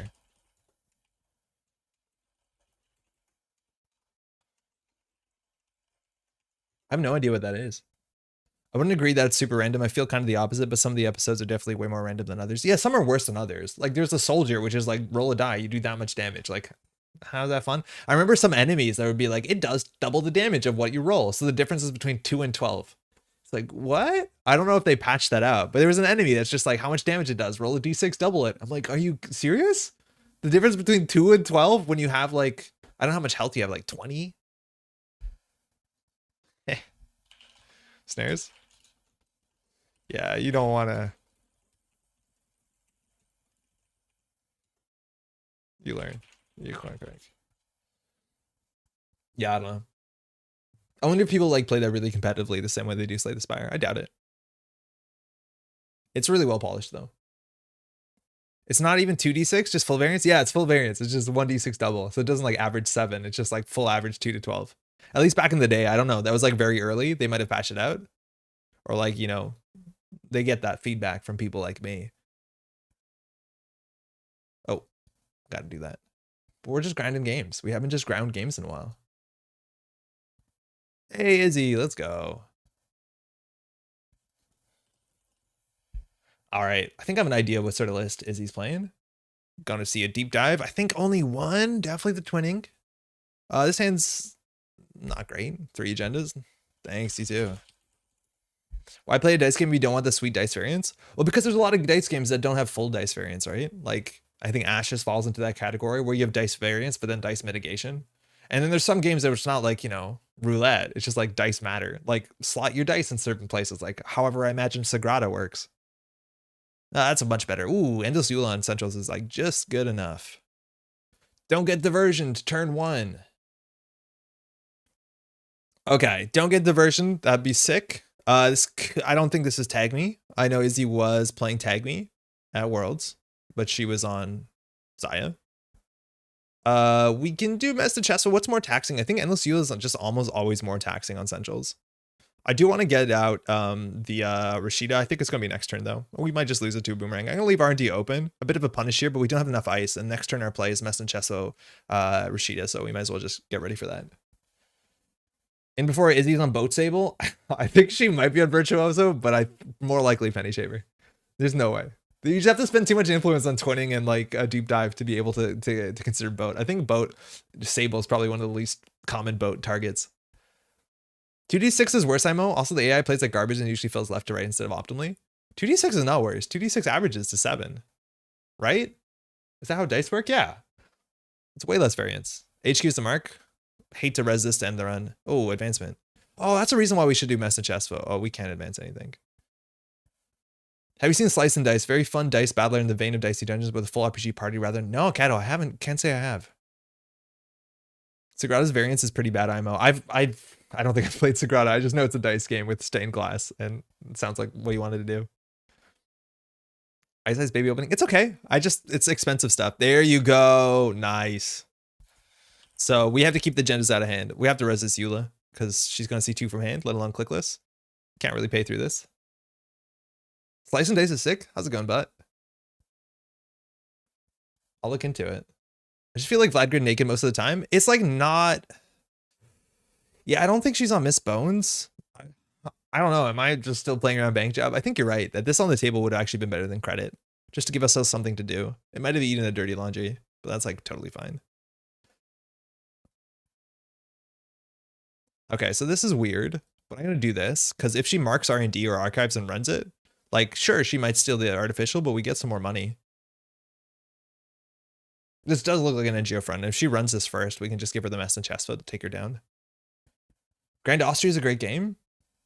I've heard good stuff. Okay, this is what we want. I've heard good stuff. Fortunately, I haven't been playing a lot of board games. You know what I picked up recently? Is it really fun? Quest for El Dorado. I found that to be so charming. Okay, Rashida from HQ. Does she trash it? One shot the first 2 groups of that wall you linked. Knew the 3rd group was, but not the 4 names. Missed it on strikes. Oh, I thought. Was it fun, though? All right, she's going for it. I like this. We're not going to res. Not playing around Bologna, but it's like a pretty risky Bologna push if we pushed it there. But maybe we just need to get agendas out of hand, so I don't mind that. That's 1 inside job down. Again, inside jobs you see more often in like the deep dive lists. Probably not playing more than 1. Only connect is great. Okay, so you know. 2d6 is more variance if you need specific values like Dicey Dungeon is, like rolling a 2 is 2.5. It's not... No, it's not more variance. It's just a bell curve. It's like more centered. So like you're expecting to get consistently 7 damage as opposed to equally 2 or 12. So I wouldn't say that it's more variance. It's much more consistent, isn't it? Blueberry? All right, so we could jump these 2 again if she marks anything else besides archives. I guess we could start by draw 3 here. We get an ice on R&D would be pretty nice. Icing up everything slightly is like kind of the perfect thing to do here. Yeah, that's probably just good enough. And now it's harder for her. She has to actually work to get Virtuoso value.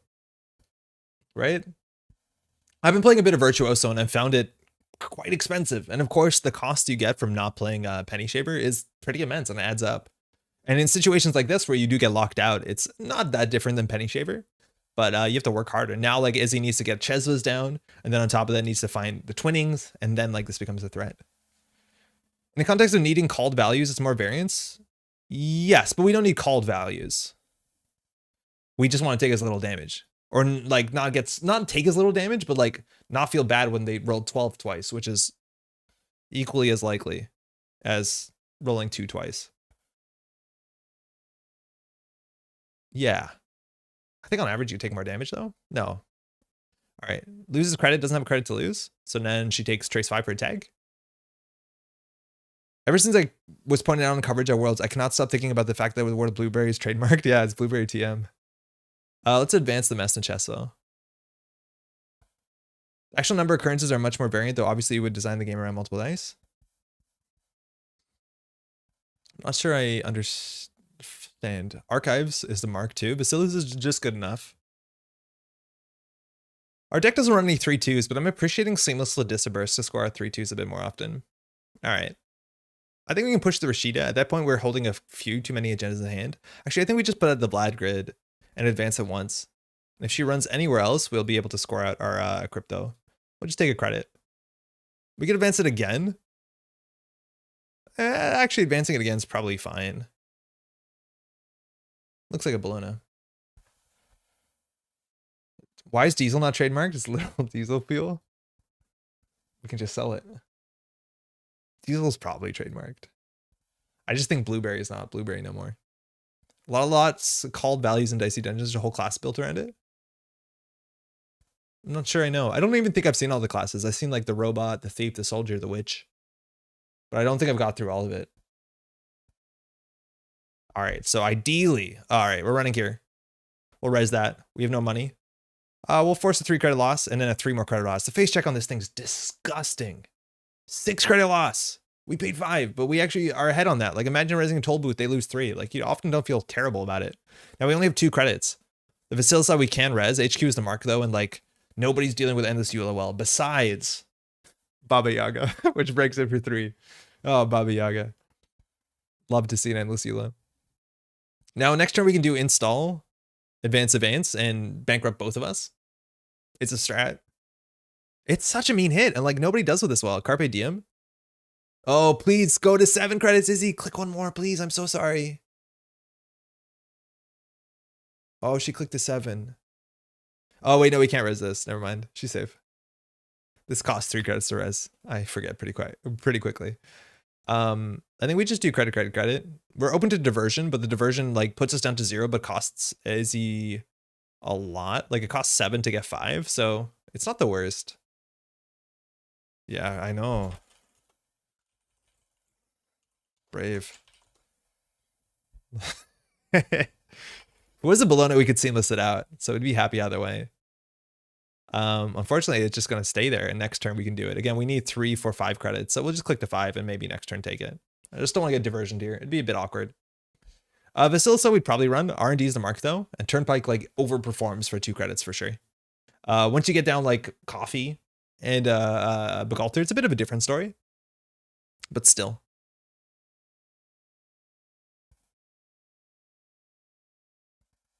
Yeah, still, that's fine.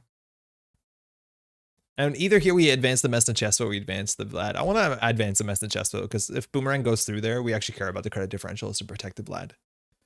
Because that's a cool thing about Messna Chesto. It's like, again, it's another ice that doesn't care about how you break it. So it's more tech for, in theory, abstractly, for endurance. Mark is on R&D. Yeah, no worries. Turnpike's up there.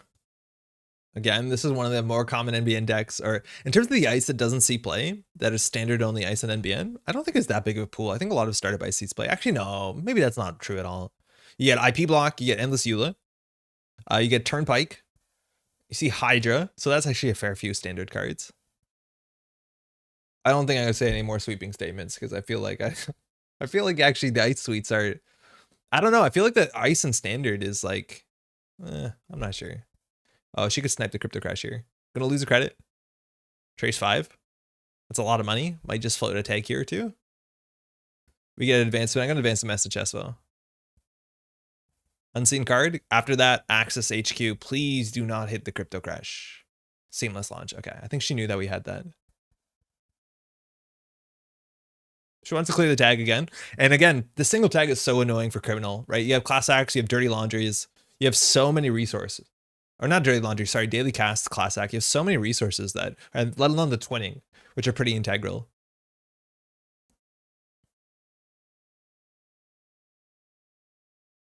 So we'll see again. She has to clear the tag here.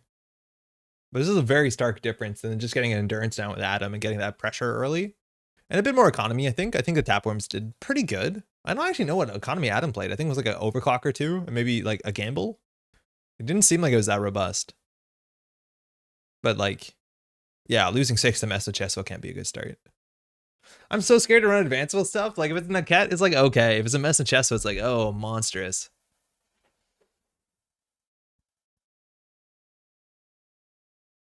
Love Izzy's profile picture. I don't know who this is.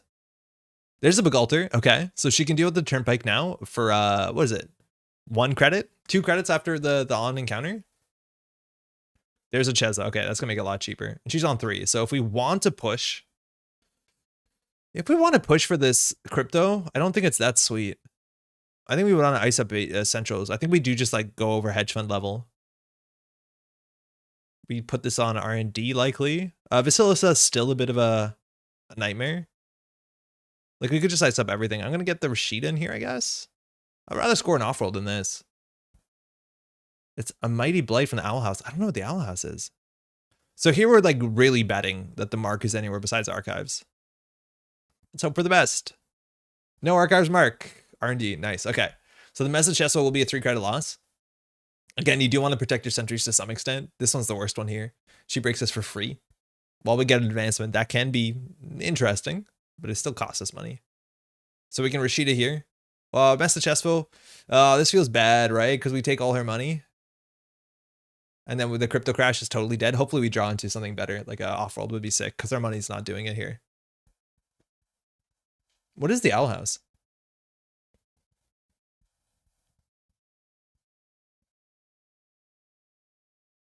Wait, I was pretty sure that I saw the updated art like a second ago. Why the message chest was not updated? Was it on Netrunner DB maybe? Okay, now she totally knows that this is a Vlad because there's no other advanced tool. Off-world office? No off-world office. Feels bad. I think we're just going to wait until she has more money, I think. Server 1. Oh, she is tagged. Hold on. It doesn't really change anything. I don't want the card draw from this. I don't think we want the card draw. It's too much. It's a cartoon about a magic. About magic with a lesbian protagonist as far as I know. Okay. So what do we push? Another Rashida to draw an agenda? I think that's fair. We might see some HQ pressure here. And I think we'll just do this for 3. Because we have enough card draw. She's tagged, so we could consider doing both, but I don't want to overdraw. We could always like save it with Spin Doctor, but Spin Doctor is even more draw. Did Izzy not get the memo? She's supposed to be playing Lat 419 Hoshiko. After my like strong monologue about the power level of decks on the JNet casual lobby. Respect. Disney yikesed it because of said LGBT representation. Stab Tabby, how's it going? For real? It was a Disney show? It's an isekai about a girl who ends up in the demon Rhea trying to become a witch magic user. Very magic school vibes. Isekai means like ongoing like adventure. Like what's it called? It's a term that I almost know the meaning of. I think we're just gonna score out.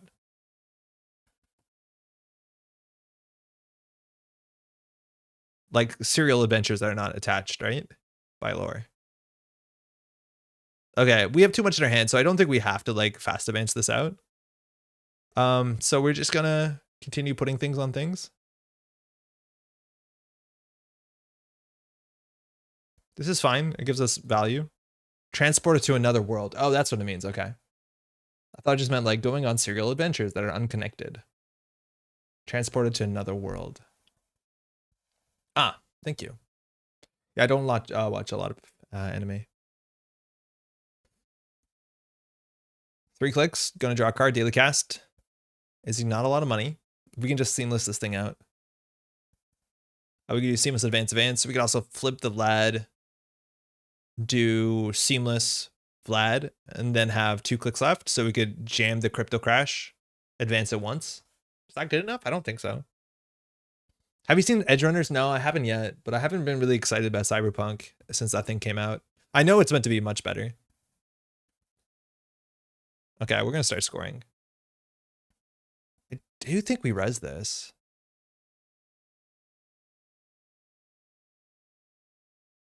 Let's just move these over. We don't need to. We could have saved a fast advance for next turn, but now we have money. So now we can do install crypto crash. Advance? Is she getting in on 7 credits? I think we do have to trash this, unfortunately.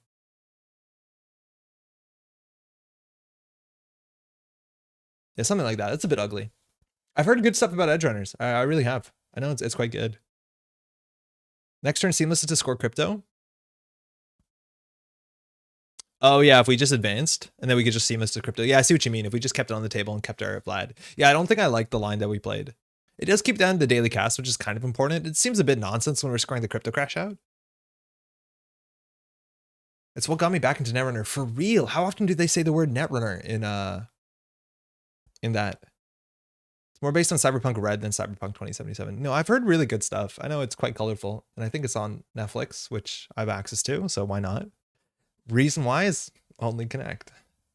I think I also, next thing we're going to watch is like the Guillermo del Toro horror specials, which I think there are some that are like just Lovecraft works. Draw. 7 cards. Again, we can't score this thing out next turn unless she runs. Mutual favor to add paperclip. Second Chesva. Okay. So now Endless Eula can easily be broken by Chesva. So we need to get something on the table. I was hoping that we would rip off the top a Seamless. But she's playing around Crypto Crash well. I think we do Advance Cordon. That protects Centrals pretty well. We don't have a lot of money. This is an ugly turn. I don't think that's good too. Cabinet Curiosity looks so fun. I have seen very little about it. Like, I just know that there's some like some actors in it that I like, and I've seen some of the titles, but it's like nearly Halloween, huh? It's only 10 episodes, a breakneck pace, can binge it in an afternoon. Okay, cool. They do say Netrunner a few times. That really, it was the Cyberpunk vibe that really got me wishing to play Netrunner again. Yeah, that was the thing, is like Cyberpunk 2077 I thought would be such a big thing for the game of Netrunner. At the time, System Gateway didn't come out. Like, people were excited that System Gateway would come out alongside Cyberpunk. But then, of course, the launch of Cyberpunk was, you know, really something else that people didn't expect. They say ice. She can run HQ here. Again, our agendas are protected. Oh, this is good for us. So she can go through here, but she can't steal an agenda because she'll have no money. And she gets to see 2 cards and she gets a click back. And she'll have enough money for us to crypto. So fire all. This thing's a bit tedious. Apparently there's a button here that you can click. That's because what they call their hackers. Yeah, for sure. I remember in early Cyberpunk footage, it was like very obvious.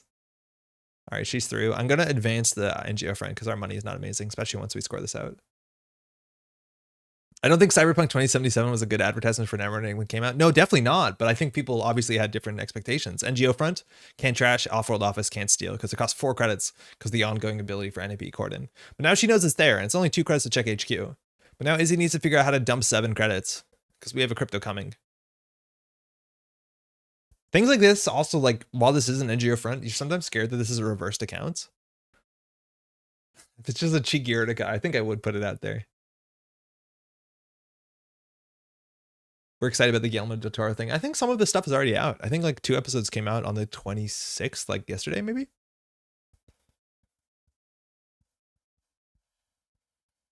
Netrunner was so much cooler in the demo builds. It really was. It looked very, very interesting. I'm worried that this camera is too dark. I think we can deal with this for one night. 2 clicks, 7 credits. Again, she got to click back. She ran HQ. Credit. Class act. Okay, so she is again ducking the crypto crash. Love to see it. And she knows that's in there. If we advanced this once, we could actually jam the agenda in there. We wouldn't have the money, though. I remember hearing totally wild rumors that Wizards of the Coast was trying to get Netrunner into 2077. Yeah, because people, there was the, like, the, what's it called? The trademark was registered. Seamless off the top? Never seamless. Okay. Advanced events? Actually, we can still do it. Your money is gone. So if we jam that in here, she still doesn't have a way to deal with this. I think that's safer. We are unfortunately going to score out 4 agendas unless we top deck a Bologna. We can't see Andre very well. He's a spooky ghost. Thank you, Sepulpod. Line of sight netrunning is so much more boring than Jack into Terminals netrunning. Yeah, I don't remember what it was like. I know they had an interface that seemed like, you know, hacking minigame more. Fun, rampant speculation for real, purely silly wildest dreams not remotely supported. MJ said in a recent interview that her 5-year art for FFG, which is from before she started transitioning, was offered to be redone. Whoa. She mentioned that she was hired before Arkham was her job, that she would have wanted to be on a Netrunner card. Now she's working on an unnamed project. Android IP co-op. Yeah, I feel like FFG isn't doing much with the Android IP. I don't know what they would want to do. Again, the co-op LCGs seem to be like where the success is in the LCG model. I don't think any of the competitive LCGs have really kind of stayed. I think they did announce recently a Star Wars game, whether it's a co-op. I know they said it's a card game. I don't know whether they said it was collectible or whether they said it was a living or whether they said it was cooperative. I think that's probably most likely. I think like there's a lot of money obviously in Star Wars. FFG isn't doing much, full stop. They're not doing anywhere near that they used to, that's for sure. But the stuff they're doing is pretty consistently good. And I think a lot of people are assuming it will speed up a bit more too, because, you know, last couple of years were weird. And now there's more people working on things like Arkham and Marvel Champions is still trucking along. Hey, Ridicule. Running servers in Cyberpunk Red is super similar to Netrunner. You dive layers of ice and deal with res threats to access different points on the way down. Cool. Do you have programs that interact, or you do your thing? I think I'd rather advance the flat grid. It's linked to pinhole threading, but we can just move the counters over at instant speed. This is more fun. Good enough. Probably don't have the cord in there, honestly. A Star Wars LCG will ruin me. I think a cooperative Star Wars game might be a bit too similar to like their miniatures, like Dungeon Master game that they have. Assault, I think it's called. Maybe that's too similar. Credit. There's an Amina. Whoa, that's big. It still costs 4 credits to break a mess in chest for though, so feeling okay about it. Planogram, she is still tagged. Advance. We'll move this over, get some money. She's just struggling to interact. Which again, I've kind of felt this when I'm playing these sort of lists. Like, what do we push in their remote server? I think a spin doctor and hope that she does something a bit like daring, because this looks like game point. Deck builder was mentioned in the SW game announcement. Oh wow, okay. That could mean anything, right? When people say deck builder, do they think it's like, oh, like a Dominion, or do they mean like it's a game in which you build decks? Because that could mean anything, right? Look like a minigame, but is really the net running rules from the original Cyberpunk 2020, where you have nodes and it's very complex, totally separate plane where you move your avatar around and interact via programs and net running implants and stuff. You know how every game has like a hacking minigame, whether they should or shouldn't? I'm trying to think of one that's actually good. It's very different to the Data Fortress model in CB 2020. A lot simpler and much more similar to how you approach servers in Netrunner. That's super cool. I wonder how many people are playing Netrunner who came from like Cyberpunk RPG. Either back in the day, probably more likely than now. I think within the board gaming community, deck building games are usually Dominion-esque. Yeah, okay, cool. So what do you call something that you have to build the decks for, but deck building isn't like a gameplay element? Diesel, Mark is on archives. She hasn't checked archives. She can break it for free. We get the free advancement, which does help us win if we like top deck an agenda with Spin Doctor. I think we would put the advancement on the Vlad Grid probably. But she might not want to run. Like we haven't shown a seamless yet. And if she runs, we could like seamless out a Bologna. Deck construction. Oh, okay. That's actually been one of the cool things I like a lot about Marvel Champions is you have to do no deck building if you don't want to. And I'm kind of into that. Pick up a thing and figure out how it works. All right, we're going R&D here. Got to do what you got to do. This loses us a credit. We get an advancement. She locks the top of the deck. We'll have Spin Doctor though. She can't steal Bologna. And there's a lot of Bolognas left. Actually, only 2. I feel like this list could run 3 Bolognas. It's just really good. It's just kind of tricky to play it with Corden. Chesa, Amina. Okay. We lose credit because she broke with Amina. Called them deck master games. JK, how's it going, Joe? I like Bioshock's hacking minigame, and it's objectively a solid game, but you had to do it way too much. Which one? The Bioshock 2 one or the Bioshock Pipes one? Because they're 2 different things, I think. Can I play one too? Ninja, of course. We'll be maybe done soon. I don't know. We're on game point. I originally played Netrunner because I was a Cyberpunk. You're exactly the target demographic I was looking for. That's really cool. Advance, we're going to advance the Vlad. We don't run tomorrow's headline, do we? Because if we top deck a headline, we can win. No. Oh, we do have one. Okay. Unseen. All right, we might as well predictive. Draw 3, gain 3. Still nothing. We can advance this once. I don't think she can really afford to run again. We drew a lot. And then deep dive is not going to happen. What else could we possibly do here? I think putting another Vlad on the table is like kind of interesting. There might be a pinhole threading. I think if anything, we could like ice up R&D with something a bit better. Archives. She can go R&D every turn, actually. I think R&D is probably where it's at. Because like if she manages to get the mark in Virtuoso's HQ, I don't think we care. Bioshock Pipe Dream is a solid game. I don't like pipe games. I kind of like the hitting the meter one a bit more because like freezing it. I don't know. I'm all about the pipes. Brennan. Man, I don't know. The pipes reminds me of those old like Windows 95 screensavers too much, but here we go. IP block's going to end the run here. She's tagged. So this is going to be end the run. I typically describe that as a customizable living trading card game. Hey, power guy. Yeah, that tracks. Recently played like a VR mod where somebody remade Bioshock and like Half-Life Alyx. He was cool. There was no plasmids in it, which to me is like 90% of what I want to do in Bioshock. I do want to replay Bioshock every once in a while. I think Bioshock 2 is like legitimately kind of really good. As much as it is a more shooter. Windows Pipe Screensaver was the best hacking game. I'm in. It's all good. Oh, this just fires. Yeah, it just fires. You can trace through it, but it doesn't really matter because she's tagged. So you can avoid a tag. But I don't think she has access to... Oh, no, she has her paperclip. I think she doesn't have the money. Oh, do you want to break it? So the idea is that she can use her her Chesva credits to bring out the paperclip at least, if she's not going to use her Chesva this turn. She could also run HQ here. The question is if we have it, would we jam into the remote server? And it seems pretty high. But yeah, she could get the paperclip out, still have 3 credits. Aye. But then if she does that, she can't get through the whole server. There's a chance that you want to use your Chesva credits this turn to get the paperclip out, even if you can't get through R&D, but we'll see. My wife has a big sister tattoo. Oh, cool. Losing the wonder of meeting Rapture for the first time really hurt how it's perceived. Bioshock 2 is woefully underrated. I wonder how many people played Bioshock 2 that didn't play Bioshock. But yeah, it was definitely more of like a shooter. And it was, yeah, there was less wonder. It was just like you started on the inside. That's true. Probably better if you haven't just played through one. Yeah. Ooh, pinhole. Love it. Ah, we're going to lose our win condition. This feels bad. Will we res the Vasilisa? No, it actually generates money. Yeah, this is where getting a second Vlad on the table is correct. We'll advance a thing. I guess that. She threatens all our cards, Spin Doctor, and Geofront, and Vlad. And she can use the credits with the Chesva, so that's really good. I never played Bioshock, but I closely... There was an ARG for Bioshock 2? But the story and the characters are great, and two-handed combat was so much better. It was a lot better.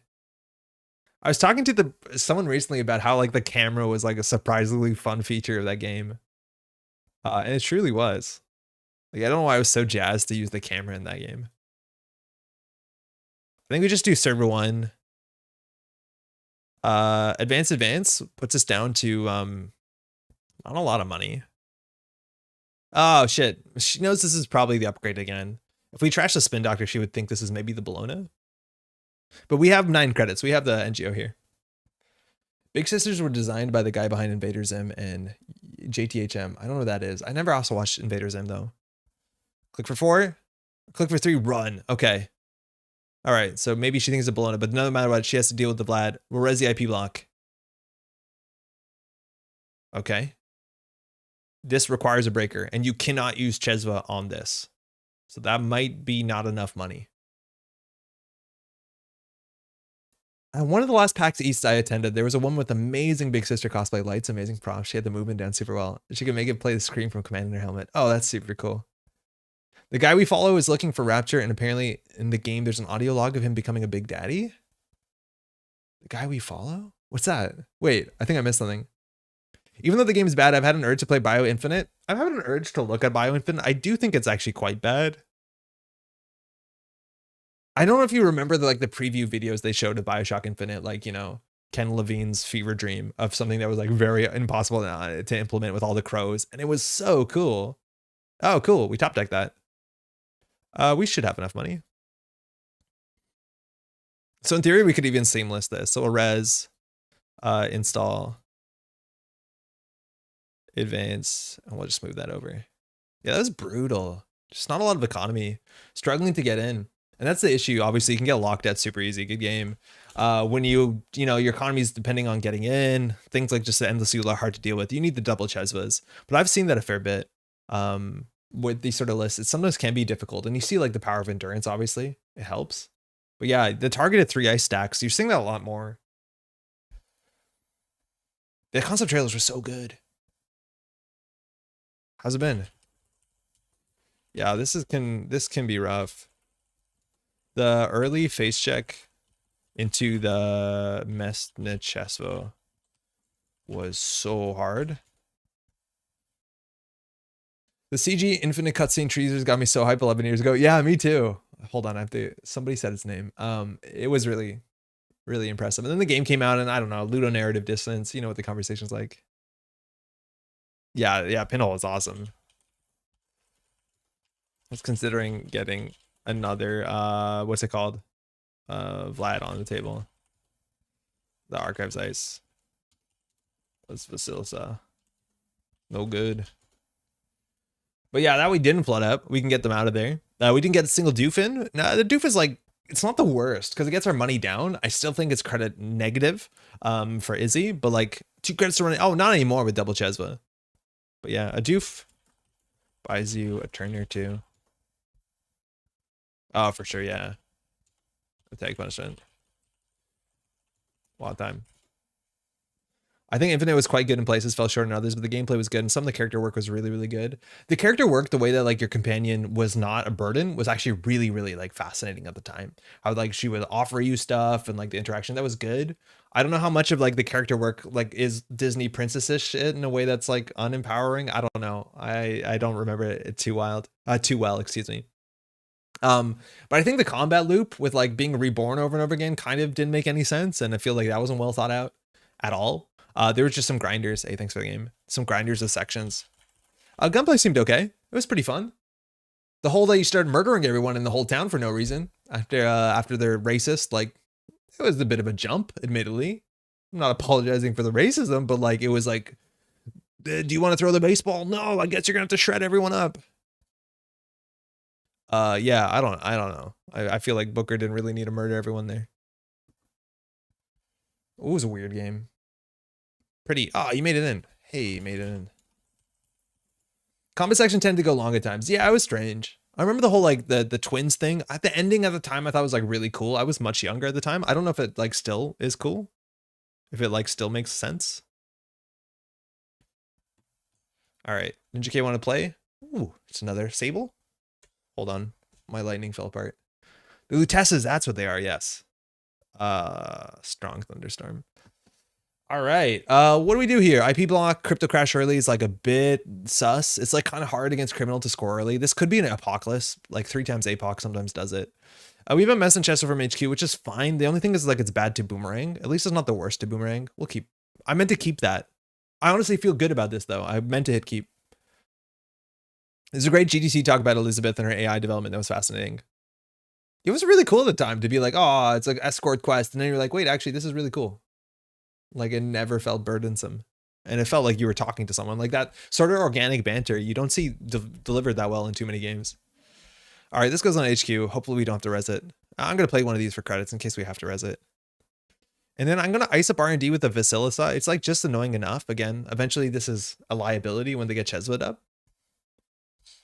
But Mark is on R&D. We will res the Vasilisa to give a tag. That's a fair trade. 2 for a clickless tag. They clear for a click and 2.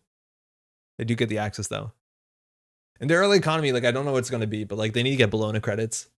And criminals like generally need to get HQ for the burst money. A Bravado would be something. I don't think we're going to see any Hot Pursuit, which is the best economy in criminal right now. The game was definitely at its strongest when it's focusing on the world and Booker Elizabeth, the beach singing song, playing guitar. Yeah, the beach is really good. The whole like very surreal, is it the Beach Boys track? I think it's very memorable. I think the moment where you start just killing everyone in Bioshock is what brought the term lewd and narrative distance into the gaming zeitgeist. I think it was actually from Bioshock 1. It wasn't from Bioshock Infinite.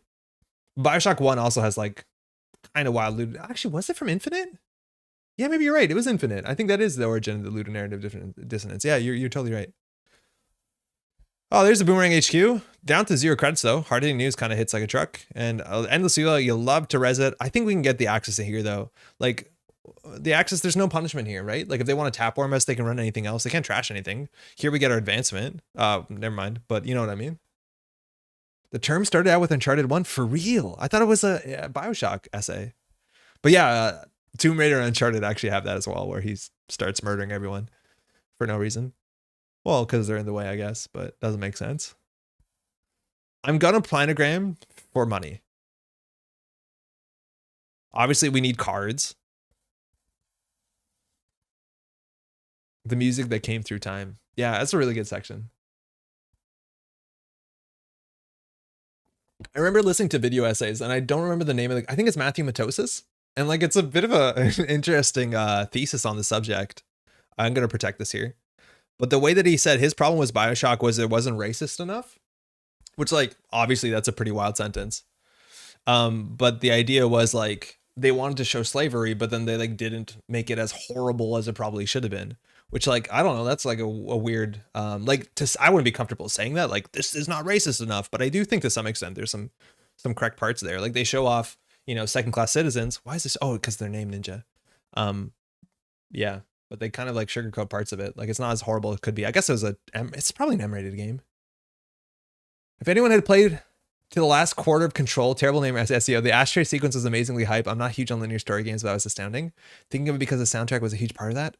I played through all of Control a while ago. I don't know if I know what the ashtray sequence is by name, but I recognize that spoiling it would be pretty bad. Is that in the like the internal hotel hallway thing? Because I remember the metal music. But there's a lot of really cool music segments in Control. Again, terrible SEO. Yeah, it's the maze bit, Terrence. Yeah, okay. Yeah, that part was really cool. It was a very memorable part of the game. I remember getting to that bit a bit too early before you meant to, and then trying to figure out what you're meant to do, and like you're meant to come back later, which you know you didn't know. All right, we're not doing much here. What do we draw into? Like we need to advance the this. This is really awkward start. I remember just after finishing the game, at the moment I went to voice chat with one of my longtime friends. I was like, that was so cool, and they said without missing a beat. Was it though? Started tearing it down. That's awful. Oh man, that's rough. You had fun, did you? Really consider it. Was that really good? Or are your standards too low? Yeah, I've been there. Mutual favor, not running centrals. They're just going to add something to hand. These sort of plays are a bit rough, right? They're just saying that they have a breaker in hand, so we know what breaker they have in hand. They're not going to use it this turn. Obviously, they don't have the money to use it. They also dump their unity early. But like, you kind of want to some extent want to hide what power you have. And it's a Mockler, which is really bad breaker. So like I don't understand a world that they can install this for 5, let alone they have to break this for 6. So it doesn't save anything. Okay.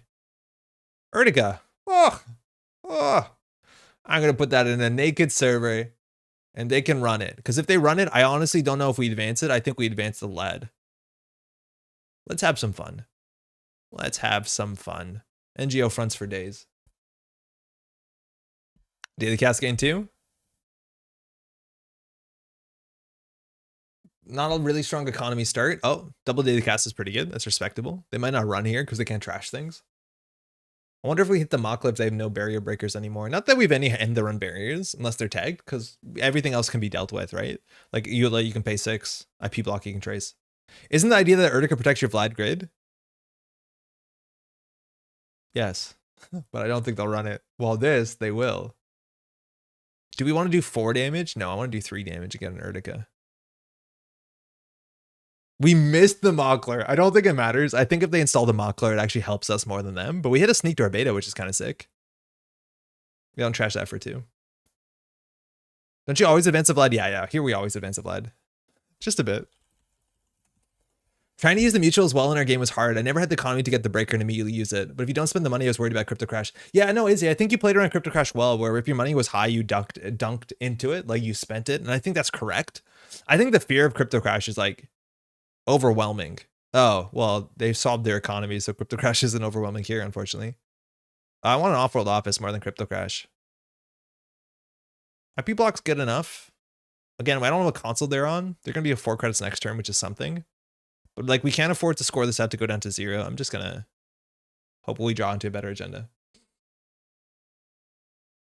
Yeah, you definitely can put the Urtica on top of the Vlad, and like, that's fine. I think that's a bit too cute for what it is. Oh, Fermenter, that's good economy, honestly, for 2 influence. You can't really afford to purge this. Let's see how soon they click this, because you really want to wait a couple turns before you pull this. Otherwise, it's not very efficient. Right? In like 2 turns, it's 2 clicks for 3 credits. That's terrible. In 3 turns, it's 2 clicks for 6 credits. That's bearable. Oh, wow. That's actually a very ambitious run. This could work for them. Spending all their money. They can't steal Bologna, but they steal our Crypto Crash. This actually works out for them. Again, they're going to spend their Boomerang and then 4 credits. So they're going down to 0 here. Again, no hard-hitting news respect, but I don't think they had to respect it for the last couple turns. Like, they haven't. I mean, so they're fine. Draw card C2. Let's advance. Keeping advancing the Vlad is like, okay. Cordon, can't trash that. Crap, shit. I tried Urticon Vlad thing in startup. Let's just say it's not what I brought with me to play at Worlds. Yeah, I think Izzy, we looked at a game where that happened before, and it's like, yeah, it's cute, but like you're spending time advancing it sometimes, and then 3 net damage, like I don't know. All right, that worked for them. I need an agenda stat. I think we're just gonna draw cards with that next turn. I don't know, gain 3. Like our money's not good either. So if they go through the Endless Eula, we're really happy. Basilica's a bit soft. The Aked is like hard enough. I'm gonna double ice the remote server. We'll get some advancements on this. And then everything we draw, we just slam into the remote. Because I don't know how they deal with this, especially if there's advancement on one of these. We have the Cordon too, so even if we top deck a Bologna, we can jam that and be pretty safe. Because even if we use these tokens to not to score out the Bologna, but just to move them to the Bologna is like really safe. Sure gamble, wow, they're into it. So they did 2 clicks for 6 and Mackler's down. Again, that doesn't really do anything. Okay, we're good. Res, back in it. Server 1, advance. Move these over. Get 7 credits. Have remote server. WDA doing work for them. They're gonna be on 8 credits there. Oh, they didn't pop their fermenter. Okay, never mind. No, they just had enough money. Okay, now they did. So that was 2 clicks for 7. It's pretty good. Drawn up. I don't know what their multi-axis is. They're probably on more than just jailbreak. I wonder if they're on a deep dive. We're not actually well positioned against deep dive. Like they could deep dive and win if they have blown a credit. So we might need to spend some more ice on centrals. Yeah, we have a Chrism. It's a 1 of. There's a class act, so they have good draw. They're back into the game pretty well. We'll push this in the remote server. They can break the message chest, so they can't. Oh, they can break that cat too. It's just expensive. So I think we'll do this. I think we'll Cordon. That protects us for deep dive for a turn 2, and I'll advance this once. I don't know what it's actually we're gonna do with the tag. We have no tag punishment besides our pranograms. So we played cleanly all 3. Oh, it's back. How does this keep happening? It's a bot that says adult dating on it. Why not FA it? Hold on. Wait, we had an advancement on the Vlad? Yeah, wait a second. Yeah, we're not going to trash the class act. You're right. I forgot I had advancement on it. Yeah, we can just do advance. You can move 1 token over. Yeah. Sure. Oops.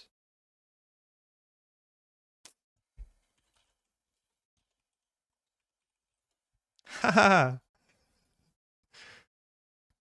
Like that. I figured it out. It took me a while. All right, they have a tag. You need to advance the grid. Yeah. You can move it if you advance the Vlad. Yeah, I totally forgot. I was just going to set it up. Honestly, setting it up if we had more planograms would be okay. Virtuoso, HQ's the mark though. They can flush out their Cordon, but every time they run, they charge up our WinCon boomerang. All right, on the Vasilisa. That means they can deal with it. And we'll definitely get the 2 credits on the advancement. They'll see the top of the deck. They have a tag. They have to clear the tag. It makes IP block more necessary to break. And the number of Mocklers, 4 credits. Inside job HQ. So they see 2 from HQ here. That's the card we're scared of the remote server. We're going to get an advancement. We'll advance the Vlad.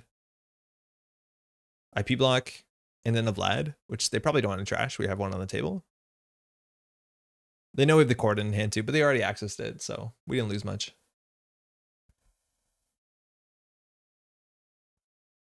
Basilisad's out here on R&D. Again, they've boomeranged it. So it looks like they're setting up for a deep dive, but this turn they don't have the clicks. Drawing with class act. Again, they're still tagged, but again, single tag punishment, we have very little besides bringing that into class act, which we could consider. I want them to run through this so we can get this F4 too. They'll see the top of the deck. But if we just like draw Seamless and a Bologna, we're trying to win off a Bologna. Okay, it's okay. It costs the Mackler 2 credits. That's actually not that bad. Let's draw. We need an agenda. Okay, Bologna. If we do Bologna advance, I think that's enough, right? Because then we can do advance. No, we need it. Yeah, we need to run. I'm feeling okay about the Bologna. Like, they need a lot of money. The Mest and Chesto, they have to boost twice. And if they make a run on anything else, like the R&D run, we'll get the Bologna scored.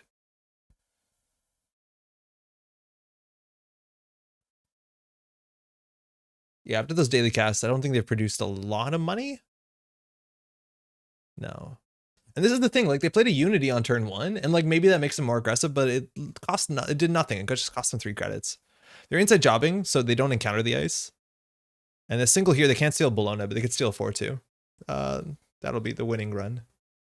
I would probably post deck running Public Trail and Retribution. I'd be stoked about this one tag. I know, man, Public Trail is like so good. People are playing no free lunch, but like I don't think people respect Public Trail into Retribution. You don't need a run, don't we? Advance Vlad, so we're on 3. Advance. Oh yeah, we just sum them up. I'll figure out Vlad math soon. Yeah, we didn't need the run, you're right. I'm gonna do this because it's cooler. Yeah, you're totally right. Good game. Yeah, so you got to figure out always during a game, like are you going to camp the remote? Or are you going to try and win off singles off centrals? It's hard to win off singles off centrals, especially because their runs push us forward ahead with Vlad, for sure. But yeah, but that's something that we call out. Like they installed both of these programs.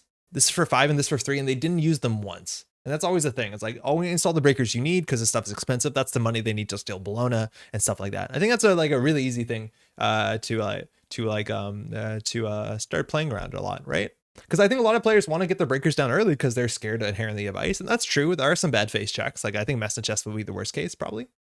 There's just like a little character sneaking around the top of the Mess and Chest. You see that? Hey, good games, Ninja. But yeah, a lot of times you can just go force a res. And then at that point, then get your breakers down, I reckon, because that's a lot of money. Like that's the sort of money you need to like play Sugar Hedge Fund and any other stuff. I've drawn 3 from sure. So yeah, a lot of those cards you want to drop down to 2. They're not cards you really want in your opening hand. This is my rule, right? When it comes to how many copies of a card you play in your deck, 3 means you want one in every single opening hand. I don't think you want Virtuoso in your opening hand. It's very expensive. It's a bit conditional. It's not very good once things are iced up. So it's something you can maybe find a bit later. It's also much better once you get more pressure or more multi-access. So again, in a bit later, maybe in a bit. You want to play 2 copies of a card when you want to find it in just about every matchup, most matchups. So that's, I think, where Virtuoso probably sits. And you want to play a 1 of when it's a card that is niche and you don't need it in every matchup, but you want to find it in some games, maybe a tech card, stuff like that. I think that's pretty reasonable. I normally only have 2 consoles. It looks like someone's not playing Endurance, Litterbug. Bologna is cool. Bologna is really strong. And when you're playing against NBN, you definitely want to make sure when you're accessing, you have at least 5 credits if you want to steal the Bologna. But then on top of that, you have to worry about credit differentials and NBN for other reasons, because cards like Hard Hitting News and Public Trail. Hey, Alec, how's it going? Let's do one more. We can do another deck after this. We're probably just playing too much Pravdivos, I'll be honest. I don't know what else to play. Again, I'm terrified out there. Everyone's playing World's Winning deck list, and it's not going well for me. Our game early when I was on Prav was lit. Wait, was that you today? Do I not know your handle? When I was playing Baba? Oh man, that was such a good game. I'm so glad we got that on film. I'm like really stoked. The Baba Yaga video is going to have 2 games, and that's one of them. And I hope people don't tune out early because I was a bit defeatist. It was really good. I can't help but only have 1 copy of each breaker, but it should probably change that. It depends on your faction, Vincent. Like if you're in Shaper, I think 1 copy of every breaker is fine. In Criminal, 1 copy of every breaker is fine. But it's not so much because it falls into those rules, but more so because Criminal and Shaper have ways to find the breakers when they need them. With like mutual favor, self-modifying code into the depths. Anarchs is a bit different, and Anarch breakers generally you want to draw extra copies, and a lot of them you can play discarded, at least in Standard. Too much prop, I don't think that's possible. I think we should play a different kind of prop, maybe. I played Boat in a Lat Paula deck and I got less than favorable responses. Want to run again if no one else is joining? Yeah, of course. It's only 11 games tonight. It's too spooky out there. Oh, sorry, Izzy. Clayton's in. Hey. I changed my user to Cinderin. I knew I had heard that name before, but I couldn't piece it together. It's good to know that's you. Ah, sick, Nat. I think Nat is like not a very powerful ability. It's really fun. This kid, Nathaniel Nat Hall. One of a kind. When your turn begins, gain 1 credit for it. 2 if you have 2 or fewer cards in hand. Damn, I'm good is really fun. We have Urticas. That's the only thing that can interact with this. But his has some really strong burst cards. Stuff like Guinea Pig throws your whole hand. Hey, thanks, you too. Our opening hand's like okay. We have that Eula for centrals, which is pretty good, but we don't have any economy. You can play my Sebastian. I actually kind of do want to do that. I kind of be in for that. I'm just hoping again, like that's the sort of thing where I hope I don't play against like a World's caliber list because I think it'll be a bit more miserable, but maybe I'm underselling the deck. This hand's a bit better. I do not know what Nat's breaker suite is and how early we can jam out an agenda. I'm hoping we can jam out an agenda. I'm going to take a risk. We have seamless. I'm going to put myself ahead before putting them behind. If we res this, we go down to 2 credits if it fires. Credit, I guess. We could ice up something else. But Nat wants to get the low hand size. Sometimes you see stuff like safety first, which is pretty good. It's a card that just gives you value, and you can trigger your start of turn triggers, so you do Nat before you drop to 3. That's pretty good. I don't know if we're going to see Cradle, which is one of the few like plus hand, low card hand stuff. Twinning early, wow. I guess we're going to see like Paladin. But getting this down early doesn't really matter unless you're going to like wipe your hand. Oh, Chesva, wow, that's 3 influence. That's cool. HQ, advance this, I guess. Vasilisa. Now we could even seamless this out if we want to. I don't think we need to anymore. Here, they can use the Chesva credits to trash something, which would charge the twinning. Oh, they stole a crypto crash. Feels bad. I think we'll seamless. I don't know. I think we just. Did we seamless push? I think we seamless push. Always beat tempo. They didn't show a breaker. They only have 2 cards now.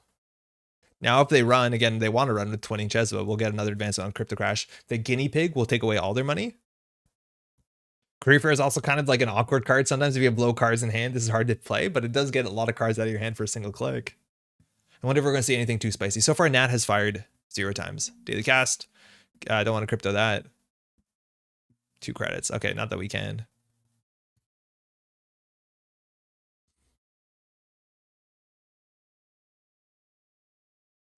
Do we advance? I guess. That was a weird color. Was that the normal blue? I guess it was. All right, go to 7, please. Crypto Crash when it lands, it's really good. I don't know, and I feel like there's so many board states where it's not good because they don't have money. And I feel like in all those board states, I just wish more than anything we were playing hard-hitting news. Because like that's the 2 cards work so well together. Not having money, we win. Crypto Crash, we win. You know? I do think Off-World Office a lot of times is a better. Oh, okay. Nat didn't fire once.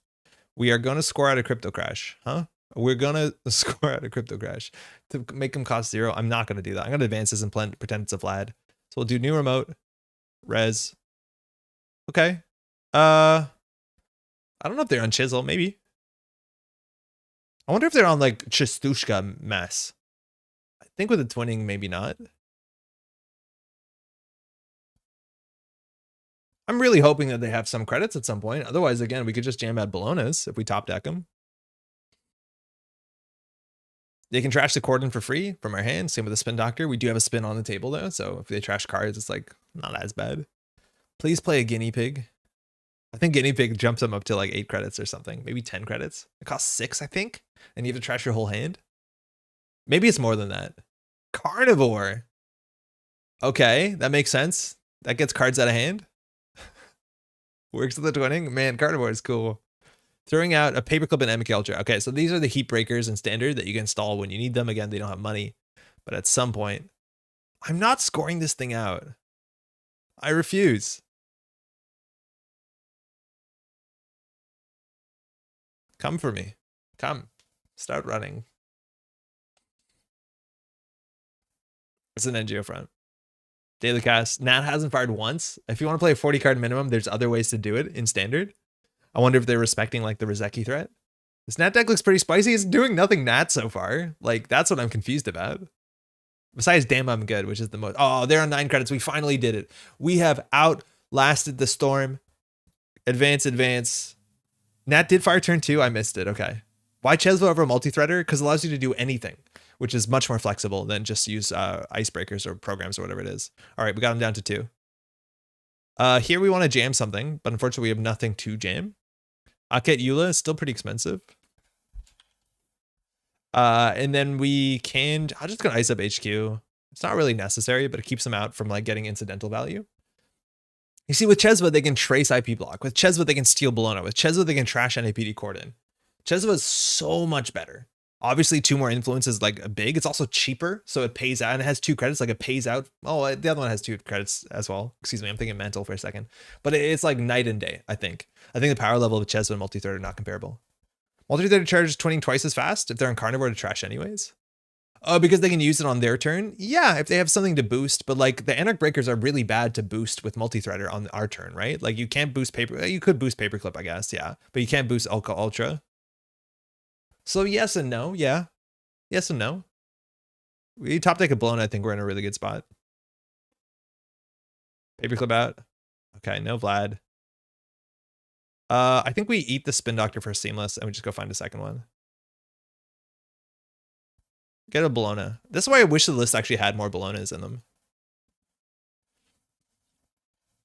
I can't help but feel the child shouldn't be having coffee. That's not just a kid, though.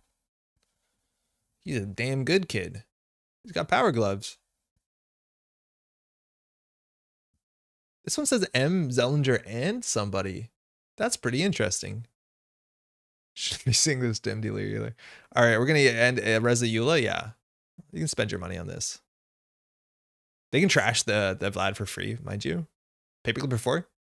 Moody lighting tonight, Schmendrix. Happy Halloween, my friend. It can be a guinea pig and a corpse experiment of coffees where we draw the line.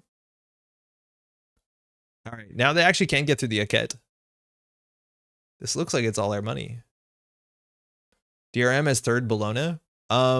Wait, oh, this list has a DRM. Yeah. It has a DRM. I think that's one of the changes that was made. This is an emo stream? No. But I was trying to write something today and it came out as emo and autocorrect. So now they have an option between carnivoring the Bologna and the Rashida or the Vlad. And I think we have to advance this. Is there a DRM in this list? I think there is. Kokoro, by the way, you were at Worlds and we didn't say hi? I don't think I saw you. Did you say hi? I don't think it happened. And I was like, wait, I was pretty sure you were there. And then I read the list after. They trashed the Rashida with Carnivore. So that was pretty expensive. All right. We have a Seamless. We top deck in tomorrow's headline. No. No good. Draw for an agenda. We could, with 4 credits, maybe they like run the remote server again. Again, all this stuff hasn't done anything. They used a Carnivore once. Oh, I forgot we didn't have a credit to advance there. Okay. So it looks like we are destitute again. That's why this NGO front is pretty nice. If they put a light to fire on the table, we have to immediately pop it. It's hard for them to run this remote server. If you're going to redesign an ID, who would it be and what would it do? I think there's a lot of like IDs that could be redesigned to be a bit more interesting. I think I would like to hold on. I'm gonna get sidetracked by a mile. So this I actually don't want to res because it charges the twinning and the paperclip and it doesn't cost them a lot of money. The Vasilisa, on the other hand, that's value. Advancement. Do we need the money or do we need the Vlad grid? We have 9 credits. We'll do them, Vlad. Seamless launch. They probably need to trash that. I couldn't make it until late Friday and didn't want to bother you in stream. Get out. You should have, for sure. I was like, I totally knew I was going to see you. You were there. And then like after that, I'm like, wait, I knew you were here, but we didn't say hi. All right, this will res. To gain the 8, res of Vasilisa. Redesign Apex to install face downs from top of deck instead of hand. Yeah, Kesley, how's it going? We played a game recently, right? Tonight. Yes, I think redesigning Apex could be quite interesting. I think there's a lot of ways you could do it. Mnemonic, place one advancement counter. Yeah, sure. Mnemonic did a set where he did a lot of other Apex support, and there's, I think, a lot of ways that you could do it. I think Adam too, like if you had just more directives, it'd be very interesting. Yeah, you played Adam. Yeah, I remember the logo. Does this feel like APOC? They don't have the credits. But yeah, they could have APOC'd us, maybe. I don't think you APOC with twinning Carnivore, though. They saw the top of the deck. It is a hedge fund. Okay. Let's try once for Bologna. No dice. Again, the twinning hasn't charged. Wait. Oh, they saw 2 there with the twinning. I didn't pay attention. Yeah, they did see. I know UWR. Chaos Theory for no reason other than I think she's cool. Chaos Theory I wish was interesting. Unfortunately, she isn't. She could be. Yeah, we'll just keep doing this until we draw an agenda. Yeah, I would want to redesign Khan. I think Khan has a very interesting ability. It's just unfortunately quite bad for so many reasons. But I think that sort of like pseudo shaper criminal is like always really fun. Who else is worth looking at? I think Nat's payoff has to be more than 1 credit. I think that's pretty easy to be like 2 credits at a minimum, please. Or even if it's just like credit in a card draw. So like you get fuel. It's basically like safety first at that point. Maybe that's a problem. I think I would want to redesign that. What other identities? I don't know. There's probably lots. Rashida. Unfortunately, that's our NGO front slot, huh? Advance. At least we'll get some value from this. Wait, would... yeah, we can go again. Khan is such a tragedy. Yeah, it's kind of unfortunate. I think Khan is also probably way worse now that we don't have like the Geist break and enter breakers, which work really well with their identity in theory. But unfortunately, yeah, a lot of parts of it don't work. Now it would be neat if the 1 cred per card below max hand size. So you get 5 credits a turn if you had nothing? That would be a bit much. Below like its hand size or his like conditional hand size? Yeah, maybe. That'd be cool.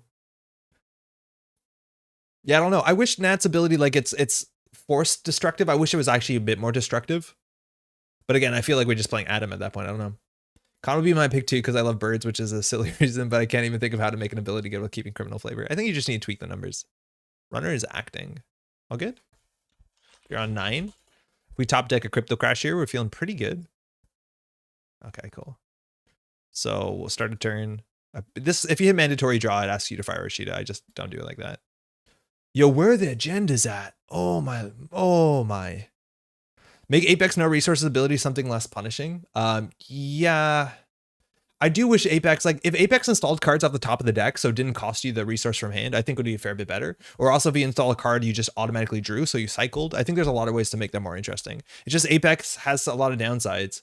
And unfortunately his upsides are better out of faction anyways. But that's neither here nor there. Let's just make sure that if we draw an agenda, we can do something good with it. This is so bad. We probably should have drawn once in retrospect. I think we just don't have enough money. I don't think we need another piece of ice. It's definitely not this one.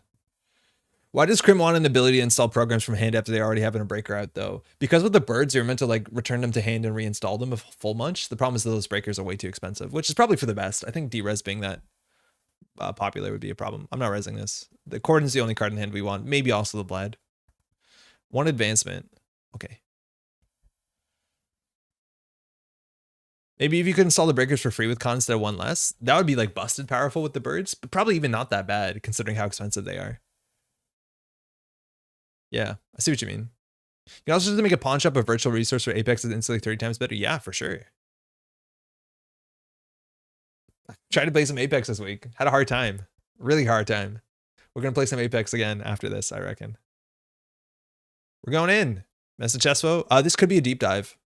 APOC is like not super unlikely, but I think they don't have enough money. I'd be just very surprised if APOC went with this. Deep dive would make more sense to me. So it's a mess in Chesvo. Now the runner loses 3, so I don't think they have enough money for this.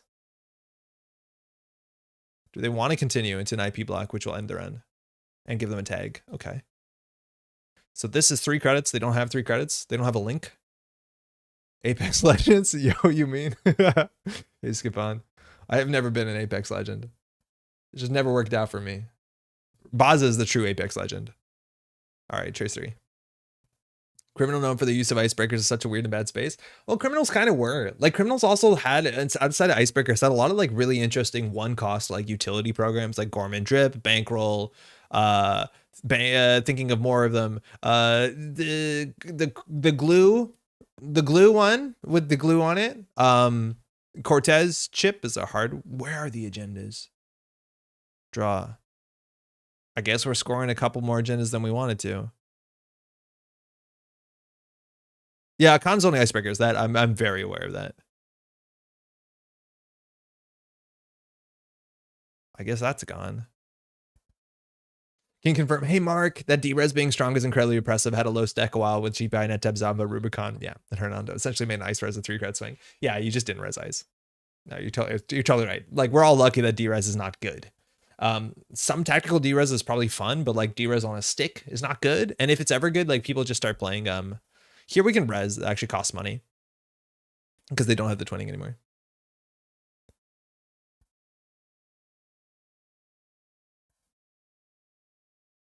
All right, they break it for 1. Please, no agenda. We'll advance the mest. Excuse my language. 1 in 5. The first agenda we've seen in many years, and now we can't even DRM if we have it in the list. They're on game point. Sometimes these games happen. We just don't draw the agendas. Like we had scoring windows for the last, I think, 6 turns. I want a version of Excel that let you innately play a program from the heap. I think if Excel drew 2, it would be like on power level. I think we need this to burst draw, but if we do that, we want to also play Chord in the same turn. This seems like a nightmare, but it's only these 2 that are a nightmare. I'm kind of like getting a bit like, I think they're probably, if they're playing this, they're probably also on Divide and Conquer. So I will ISA Archives like just a small bit. But like any agenda we rip off top. Laser Syntaxis, it was really good. Damn, I'm good. What other things? I wanted Nasir to be back. I think I really missed that. Like, so do y'all play Arkham? Or Marvel Champions? Do you know Patrice Hathaway? How would you balance his ability? So basically, Patrice Hathaway is an Arkham character, and Arkham plays like Netrunner, where you can click to draw cards. You have a hand size of 8 instead of 5, but you have an action economy. But Patrice Hathaway says at the beginning of at the end of your turn, you discard your hand and you draw back up to your hand size, which is 5 for Patrice. So she plays like Marvel Champions or like Flesh and Blood, where every turn you're incentivized to dump your hand to draw back up to your hand size. How do you make that balance in Netrunner? The closest we have is Max, but obviously you'll end out of a deck. So you'll probably have to like get some sort of archives recursion built in. Like she has 3 power counters, and when you hit the bottom of your deck, you can reshuffle for a power counter. Yeah, Patrice is one of my favorite 2 by a mile. Was Silhouette fun? No. Silhouette was never fun. Silhouette was not fun. Silhouette was fun because my friend Eric flatlined on turn 1. At the time, he wasn't my friend. After that, he became my friend.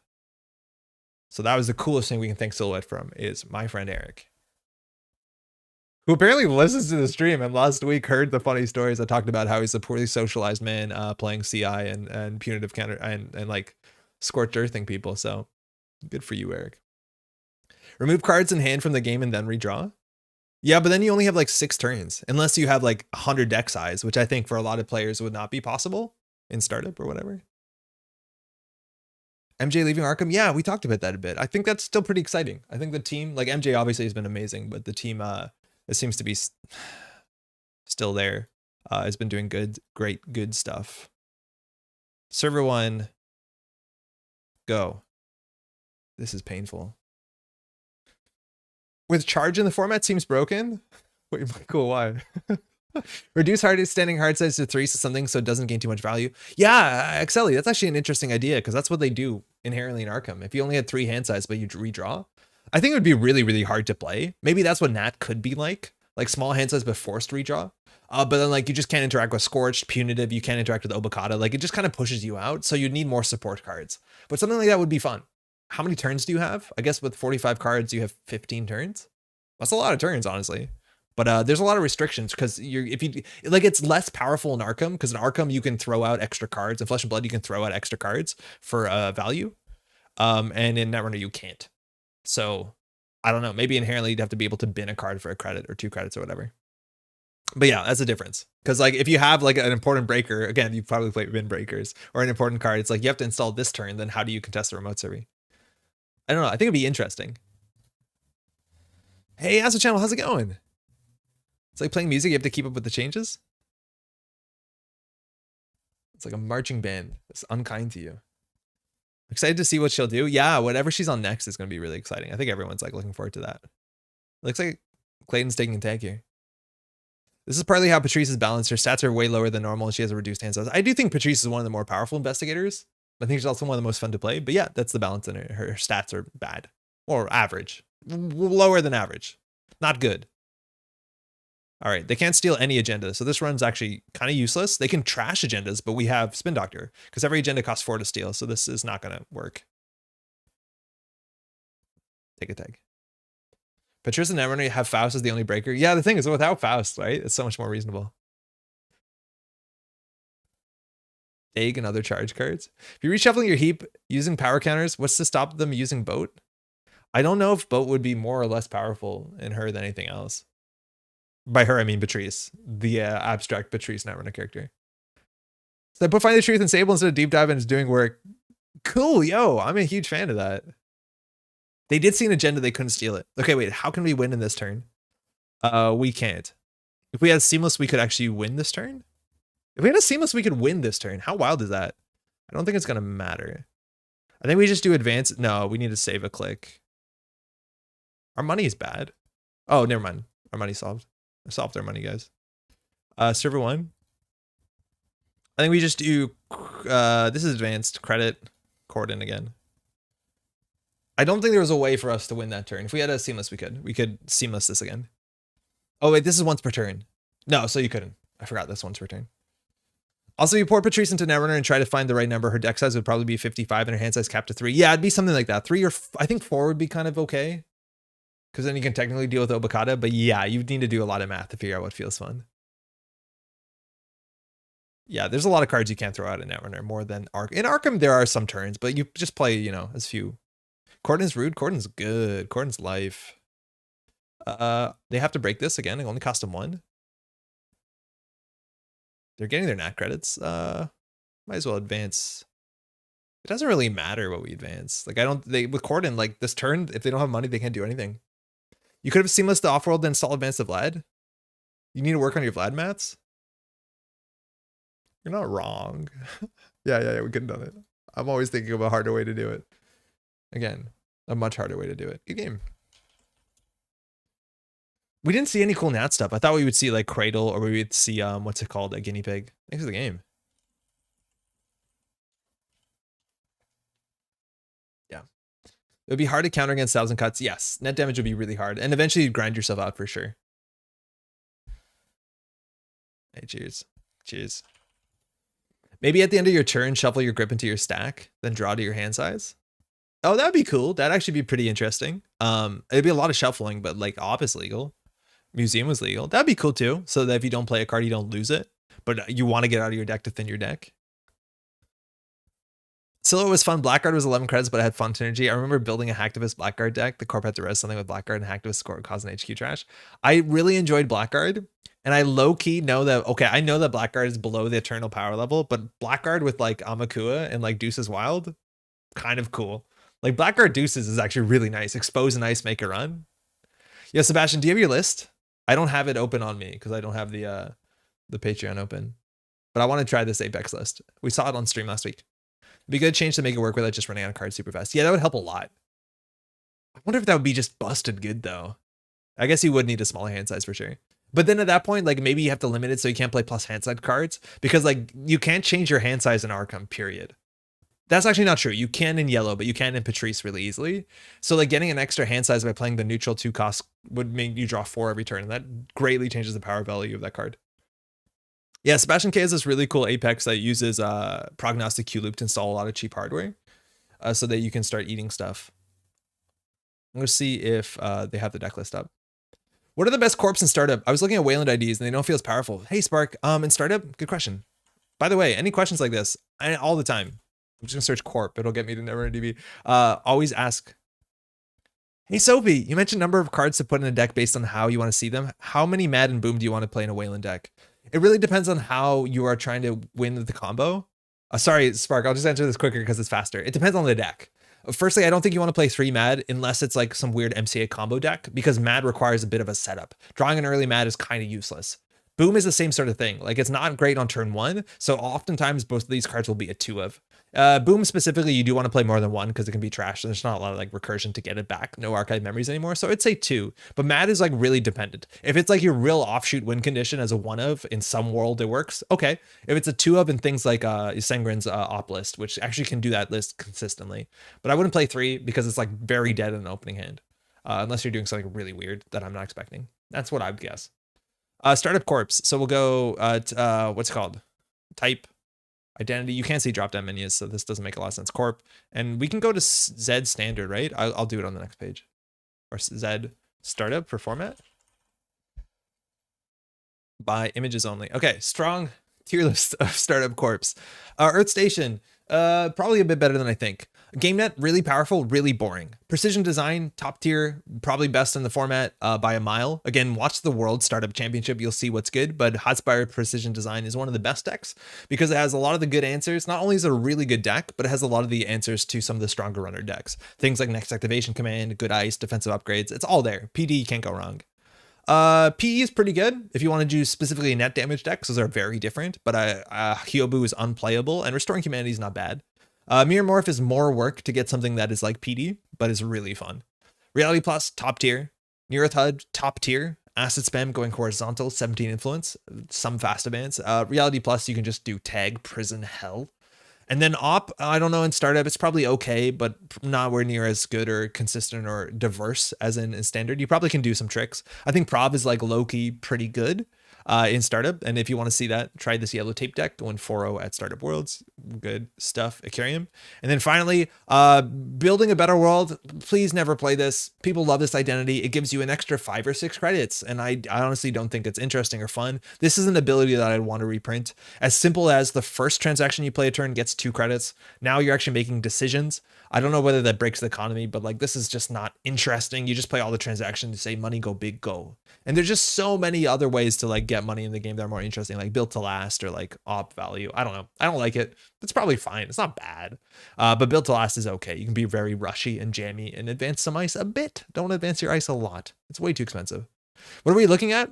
Spark asked about the quality of corp decks in startup. And that is like, you know, all 14 of them. This is a lie. You can't play this. It's illegal. But those are my answers. Building a better world makes you fall asleep. Yeah, it's just like not interesting. But like people like it because you gain a lot of money and you can play like, what's it called? Big deal, I guess.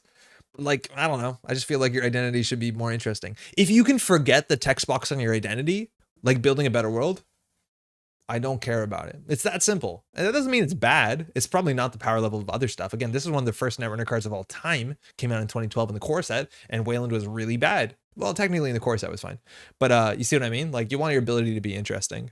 Architects of Tomorrow is also probably okay. It's just also very slow and grindy. Like the GameNet and Architects games can go very, very long if you build them that way. You can build faster versions. Did Andre skip over AT? I did, honestly did. And then I came back and then I saw your comments. No joke. But I don't like talking at Architects because I don't like what's it called? Encouraging it. I put and find the truth for twinning Chesva overclocks to Cradle. I don't have the list though, Sebastian. Do you have like a link to Netrunner DB share? Because I don't have the Patreon open where you shared it, so I can't pull it open right here. I can't just open the Patreon on stream. Yeah, I want to play this once. It's 11:35. We can get one game in it with Apex at least. Give me 1 second. He's also very spooky, Apex. Apex, I keep drinking that lamp. Water goes on there right now. Yeah, that's it. Hopefully that was helpful. If you have any other questions, if you want to look at side corp or runner, excuse me, posted a link a bit earlier. Did I miss it? You might have got censored, honestly. I don't think okay, hold on. Let me keep scrolling, but I think it might have got censored. You might have just got like shadow banned. Well, not banned, but like shadow muted because I don't see it anywhere. It like looks like you posted, but I don't see it. Maybe. Yeah, because YouTube doesn't allow links. Do you want to try doing a link, but like just the end of it? Like try and obfuscate it to get around the censors that don't get the dating robot? That's great. Thank you. Of course. Yeah, sorry, Sebastian. YouTube just censors links. Apparently they're usually okay on Twitch. That was great. Thank you. Of course. It's a bit dismissive of some stuff. I'm talking about like competitive if you want like results. But just about all of them are playable. Some of them are not fun. I think the only one that's like really unplayable, like you really have to, I don't know why you're doing this, is Hyobu. Hyobu is like so far off the radar of what should be playable. Yeah, Hyobu's really bad. A lot of the Ashes Cheki cards are really bad, and Hyobu's like supports those bad cards. So yeah, it's not great. In terms of runners, not a big fan of Isla. I think it's kind of boring. And it does the same thing that you can. I think it's also not good for newer players. It forces you to consider this extra hand that you have always access to. It forces you to do like 3 mulligans. Don't love it. It's also very easy to start making inefficient plays when you like draw a sure gamble off Isla. Like that's not great. Az is fun. Really fun. Very tricky. A lot of triggers. Captain Padma, it's good enough. Essa, it's fun. It's good enough. A bit of disruption's fun. Your deck is pretty similar to other Essa decks because you have to be playing Sabo. Sable's fun and aggressive. Lat's the best in the format. Ken can be fun. Hoshiko's best in the format. Quetzal is not really worth doing, unfortunately. There are some barriers that breaking one subroutine's on, but Quetzal's ability is like just kind of falls behind most other anarchs you can do. Rain is also in the same camp. Like there are some anarch econ denial, but if you're playing against like a strong economy, you don't feel it as much. Flower, Sermon, Hyobu. Az is already inspired by Kate. Az is Kate's son. Yeah. There's a lot of like also like Fravelfleet interactions, like you're not listening and all that sort of stuff. There's some lore articles too that were posted, but Az is Kate's yeah, remaking IDs. You're right. I see what you mean. Yeah. He's her kid. Yeah, for sure. Lou's okay. I think Lou is very similar to Hoshiko. Like it's, do you make a run and do a cool thing, draw a card, get a credit?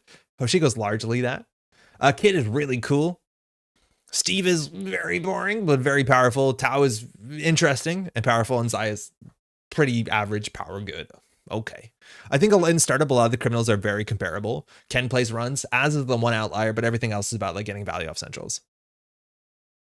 Arc of character, 55-15. At the end of your turn, you may shuffle your grip into your stack. If you do draw X cards, X equal to the number of cards shuffled this way -1. I would say probably you don't need -1, but I could be wrong. But I would love it if it's not a may, because I think that's the beauty of it. It's not a may, so then you're forced to make difficult decisions. Like, do I make a run here or do I install my magnum opus equivalent, whatever important card? You know, like I think that's the heart of Patris and the heart of like Flesh and Blood and Marvel. It's like you have to get value now. I like Ken because gotta go fast. We can never make him work. Yeah, it's like, it's weird. I feel like there's so many Ken decks that actually would be better out of Ken. Like, sure, you can play the run package, you can do all that good stuff, but like, I don't know, you get more value somewhere else. But Ken's not bad. 70 influence is fun. Mandatory shuffle every turn is not fun IRL. Probably not. That's actually a very true thing. It's probably not fun. Yeah. Hyobu with subliminal is fun if it's pretty not great. Yeah, it's not great. Can this play for the 17 influence ID ability? I don't think so. I don't think 17 influence buys you that much. Like maybe you could do double deep dive and then still play like 220s, but like, I don't know. I feel like that's probably a better Sable deck. I just feel like the jump from, okay, so the jump of extra influence to me is only important if 17 influence does not fit you a broken combo. Like the Ag Infusion decks right now have 17 influence and they use it really well, because that deck is struggling to do its combo with under 15 influence, where it needs like the Trieste for 5 influence, and needs the Loki for like 2 influence or whatever, the Loki for 5 influence, and then you still need like, you know, everything else. And you just literally cannot do that in any other deck, barring of course the ability being very important. But I don't feel like there's a combination of cards that Ken and only Ken can do, as opposed to other people. Like 70 influence is nice, but not even noticeable. What about putting hand on bottom of the deck instead of shuffling? Oh, that's really cool. That makes it like Flesh and Blood, where you can order the bottom of your deck. I'm kind of into that. I think that's the most elegant solution, that you put it on the bottom of the deck in your choice of order. Oh, I like that too, because if you're really clever, you can tell when your deck is coming up, and then you can play all those like really cool, nice cards from Parhelion that care about the top of the deck. I'm into this. This is cool. I think now we're talking. That deals with the shuffle problem. And then you're literally playing Flesh and Blood. 2x deep dive multi-axis paperclip is nice. It's nice, but I feel like, I don't know. I feel like Sable does it, but yeah, that's like the closest to it. Like big cards like deep dive, or like 2 endurance, and you can deep dive and still play something. Combos with RNG key. Does it? No, you have to guess the corpse cards. Am I missing something? I like Ken as a deep dive ID with Swift, but still have 7 influence. Yeah, that's true. Ken can do it pretty well. Swift, Sable. Maybe some other time, the As Endless Hunger. I'm on my phone doing stuff as janky. Sebastian, that's okay. We'll do it another time. For sure. All right, we're going to play my bad Apex deck, which is unfortunately Baz's bad Apex deck that he brought to the world. But Baz is an Apex legend, so give him a lightning for that. Okay, so I've been playing this. I've lost every single game I've played. I've played against top Worlds decks on the casual lobby, Jaina. That's how it works. Baza played Apex at Worlds, and there's some changes I made. Firstly, this is an Aesop's endurance list, because Apex needs all the help it gets. We have Aesop's Pawn Shop. We can't install it, so the idea is that we install this face down. Okay, hold on. How many people are started players? Because we have to talk about Apex. Apex is a mini faction. It is a mini faction alone of Apex has 12 cards, and Apex is very, very bad. Apex 45-25, like all the mini factions. And it says you cannot play non-virtual resources. That's a huge downside. While there are really good virtual resources for sure, you cannot play any of the basic economy stuff. Like you can't play Daily Cast, you can't play Earthrise Hotel. All the like basic stuff, most of it's non-virtual. Now we do have DreamNet, which is quite good, especially because we're digital. But also when your turn begins, you may install a card face down. Now that's not particularly good, but the idea is that if we're playing Aesop's Pawn Shop, we can sell face down cards. They're still considered as installed cards, and then we technically have some convoluted economy engine. But you might be asking, how do you install Aesop's Pawn Shop? You don't. You install it face down, and then you play a simulator, 5 cost for this thing for some reason, and for 2 clicks you can flip a card face up, which means you get your pawn shop for free, and then you're online. It's very difficult. And there's some things that I learned very quickly. Apparently, if you flip up an endurance, of course, it's not installed, so you don't get any of the charges. Terrible mistake. Never do that twice. And same for other things. You can't flip up, I guess. Nah, that's the worst case. Just don't flip up an endurance. It'll be fine.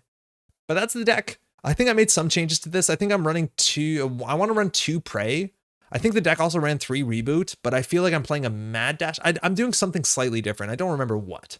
Oh, I do know for sure that back in the day, Baza was playing Ute and Adore, which are all of the breakers that are better when you're running virtual resources. I'm actually just playing MK Ultra, Paperclip, and Black Orchestra because they work with Aesop's Pawn Shop and they're not terrible. They're very comparable, and we can also just discard them. 5 credits and 3 clicks to install Aesop's? Yeah, but then you have your triple Reaver engine, so you're good to go, right? I'd love to see a new Ghost in the Machine ID, such a great genre archetype that I would like to see NSG tackle. I would like to see that. And I'm very excited to see what the neutral runners are and the neutral corps are from Parhelion. Feels really bad that in 7 years, Apex has never really had a time to shine. Nope. And we're not playing the best Apox card, which is Apocalypse, which is a 3-cost event that says play only if you made a successful run on every single central server, wipe the whole board. But unfortunately, the only way to make Apex have a robust economy engine is to maybe play Bravado, but otherwise it's just to jam everything on the table. I feel like you could play an aggressive deck with Bravado and like Atom cards and then like Tapworm, but at that point, why not play Atom? I guess it's because we like Apex. Please do not queue up with a competitive list. Hey, standard players. Yeah. Heading to bed night, everyone. Spark, thanks so much for dropping in, asking questions. Enjoy your sleep. I have no mouth, but I'm a scream is what I called it. It's how I was feeling. Like Adam has done really well competitively. Sunny has had some shining moments, but never Apex. Hey, Izzy. So Adam actually was, last year when NWE brought Adam, they almost brought Sunny, they said. Ooh, prop. Cool. This is hard because we don't have a strong economy. We can't deal with a lot of stuff. That's just a blanket statement that gets us through like most issues with Apex. We just don't have a strong economy, so we can't deal with stuff. So let's talk about this opening hand. Prey is actually kind of nice. I want to play more of these. It is the most unfair thing we can do in this list. It allows us to get through Endless Eula. We can trash that. We can trash that Kets for 2 face down cards. Unfortunately, turn 1, it's useless, let alone we're going to mulligan this useless hand. That's actually economy. We've seen that. That's what economy looks like. DreamNet, Dirty Laundry. We've been absolutely spoiled. I resisted queuing in with top tier stuff. I appreciate it. Good luck. Oh, we said it. Apex should be immune to meat and core damage. He largely is, or it largely is, excuse me. You just have to play its console. All right, DreamNet's sick though. Take clicks. Do we want to install anything face down? Probably the overclock, but it allows us to deal with the blowness. I'm not gonna. And double icing, hate to see it, because the ice is actually pretty good. Do you have Apex Breaker in this list? No, we don't. We have real breakers, because the Apex Breaker is like very, very hungry and expensive and takes up all your MU, so then you can't play like Stargate. And then you just can't break any subroutines that don't say strictly in the run, so it's bad. We were trying to play Sebastian K's deck that does play Endless Hunger, but unfortunately we don't have it right now. If we play DreamNet, we can run Archives, and we get 6 credits and a card draw. This is not great. We probably shouldn't install this, but like, might as well do it now. With Heartbeat, they're basically immune to damage. Crowdfunding used to make them invincible. Crowdfunding was really fun. That was a really good virtual. Okay, 3 jailbreaks, no boomerangs. We need an endurance. Let's draw once more. Oh! Forgot our hand size. I thought we had a click left. Reboot's pretty bad here. Eventually it is good. I think we're playing 2 of them, but this is really good for Prey, or again for Pawn Shop. It's technically the best Econ Pawn Shop card. Super said they're rotating mini factions. They are so cool. I totally hear you. I think the mini factions are absolutely adored over most rotating IDs. I forgot crowdfunding existed. That was a good time. Planogram. See if Izzy ices up. Again, we need to draw our 2 endurance, and we have to naturally draw them. While we do have DreamNet, we don't want to put any of these face down. Again, face down cards only matter for Fairchild 3, Prey, and Aesop's Pawn Shop, but we have none of those. All right, we start by running Archives. It gives us a card and a credit. In theory, we could always draw once in case we have a Dirty Laundry. Oh yeah, we have Mayflies in this list. That's cute. This is a card and credit that we can install Sure Gamble and like a Mayfly. Or play this Sure Gamble and install a Mayfly. Ah, it's there. That's for next turn. Hopefully Izzy doesn't ice up Archives. Let's just show that we have this. It's an AI, so IP block gets a bit aggressive. It gives us a tag. We don't want to do that. Heartbeat helps mitigate it, but I meant from a thematic standpoint. I hear what you mean. It's digital all-consuming AI monster. I still think you can meet damage Apex, because Apex does exist in servers that have, you know, a physical thing. And now I think you could more core damage Apex than brain damage Apex. Is these on 12 credits? We're not going to install any of these face down. And once we get our endurance, we're hitting essentials. I know somebody on SG is a giant Adam fan, so we'll see what happens. I really think they could still continue to print directives for Eternal fans. Oh, Hunting Grounds is really good in this matchup too, because it deals with Mess and Chesvo. The first advanceable ice is probably Mess and Chesvo, could be Niket, but we needed our endurance a year ago. This is actually like a pretty good opening draw, but you see how little we can afford to do anything. We can throw out an overclock. Let's draw once a card. It's probably the jailbreak, because we're going to need the overclock with the Mayfly. At this point, we want a jailbreak HQ. Hunting Grounds versus Prop, I have no idea how punishing that can be. It's really good. You deal with Mess and Chesvo, you deal with IP Block, Turnpike, Facilisa. There's a lot of options. We'd actually considered installing multiple. Yeah, this is actually really good in the matchup. Remember using crowdfunding with Prey to break ice and get them back at the end of the turn? I've never seen that, but that sounds really good. Give it meta counter viability versus tag and bag and core damage archetypes. Yeah, I think Apex would be cool if it just ignored some part of the play space. Like, that sounds like a sarcastic sentence, but no, I think you're right. Like, that would give some upside to this almost just entirely pile of downside. My current copium is that the mini factions are coming back in system update. I wouldn't bet on it. It's just, it's not something Null Signal wants to do. They want to print their own cards. If we get crypto crashed, kind of out. But I do think we can afford to jailbreak HQ. We get a credit off the run. We'll use our Mayfly. Oh, to Hard Hitting News. Izzy, so kind. Oh, this is how we're playing.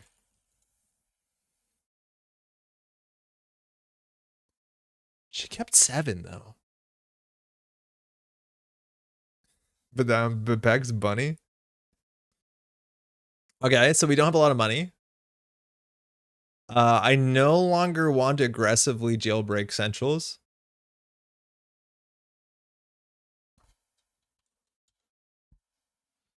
Manufactions are gone because Sunny interacts with Trace. It's nothing like that, but funny, technically, sort of, kind of. Played that click too. Oh, for sure. Oh, so I didn't see that. Izzy played the Hard Hitting News second click, where in theory you want to do that, of course, third click because it's terminal, ends your turn. Again, one of the most important cards in Standard.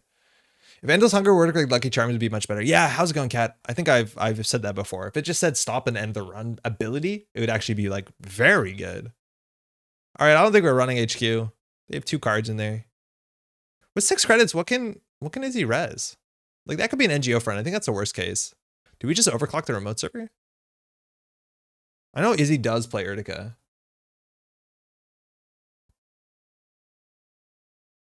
Maybe second runner for each mini faction. I think they... Oh. I think they want to build their own stuff. But yeah, I think we're going to get something closer. My money's on Drago. That'd be super mean. We're going to get card and credit when we succeed this run. If we succeed this run, probably succeed this run. 5 credits. Mess and Chesvo.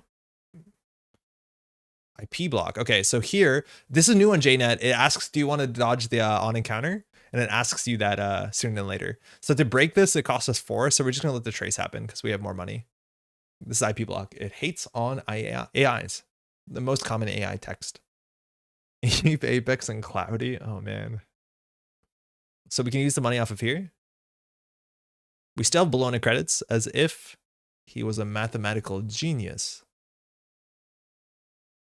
Have a decoder. Nice. Gonna get.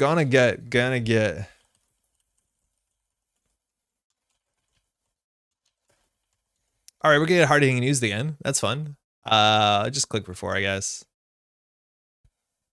Imagine spending 4 clicks and 5 credits to install Aesop's and then a corp just kills it with Drago.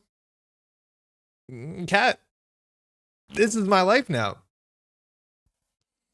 No free lunch is virtual? Is no free lunch virtual? Shame we have to spend all our influence on a boat. It's not virtual. It's literally a hand in cyberspace and it's not virtual.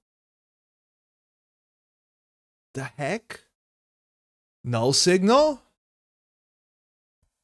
Predicted plan game hard hitting news. Yeah, I have no idea how it's not virtual. That is an affront to this pile of spaghetti. That's an oof, yeah. That's weird. I was so convinced. Credit, we survive. Oh, unfortunately, we're going to still run Central's archives to draw a card and get in credit. Do we force the spin doctor? Nah. 2 breakers so we can't afford. This is a recurring theme. Oh, wow, the ice wall's getting bigger. Ah, that's a nightmare. Endurance, I guess. Oh, our simulator's here. Are you enjoying Apex? Look at our hand. No part of it is playable. At least you can take the bad cards and install them face down. Like this Harbinger, which does nothing. Oh, boy. Why install this? It literally does nothing. We need to be running more Prey. I think Prey is low-key important. Make boat a virtual location. Make boat, yeah. Oh man, Apex got Dag. Oh, Dag. Wait, Dag is virtual. I guess it does say net in it in Dag's name. Oh, that's obviously not gonna work. Now we reboot for value. Yeah, yeah. We have one more reboot. I think I cut a reboot for maybe a Mad Dash or something. I'm not sure if Bazo's on Team Mad Dash. I think everyone's on Team Mad Dash. Should be on Team Mad Dash. NGO front or bust, is he? Okay, so we have full information on what it requires us to run this. I'm tempted to install the simulator face down. Thank you, appreciate it. Doing some virtual checks. Nice. Got the hyphen, yeah. All right, Dag is virtual companion. I like the companion subtype. Okay, draw a card and credit's really good.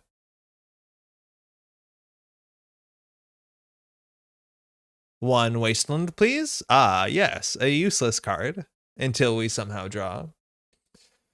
Our 2 of Pawn Shop. I've never seen that card in my life. Yeah, it's doesn't see a lot of play. So this is like where we're just scared, right? Like if that's crypto, we're out of the game. But this is what I mean when like you play Apex. Do you notice that we're doing nothing? We could be maybe a bit more aggressive and run centrals. Yeah, we probably could just jailbreak HQ. We've already stolen 1 Bologna. Vasilis is a tag. Turnpike gets a really bad tag. This only is on our cards, which is a bit unfortunate. Art's good though.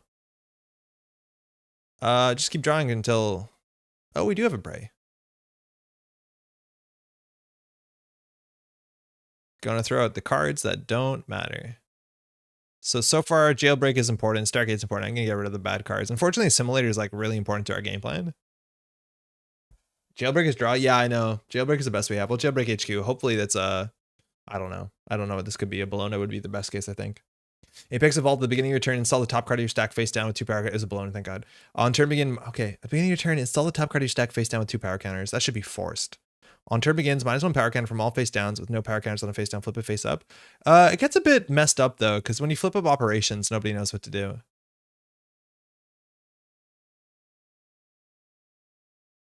That would probably be very powerful. Throwing out all the Apex cards, yeah, they're the bad ones. Like what are we meant to do here? We can't Mayfly HQ. I'm just jailbreaking. Oh wait, no. I meant to say, I meant to jailbreak. Do we have access to not the paperclip? How bad's a Vasilisa? 6 credits? I'm just doing it. Whatever. We gotta force him to res something. Trash events for Apex Evolved? Would be better just playing the neutral ID with no text. Sort of. Oh. We threw out our prey! We threw out our prey!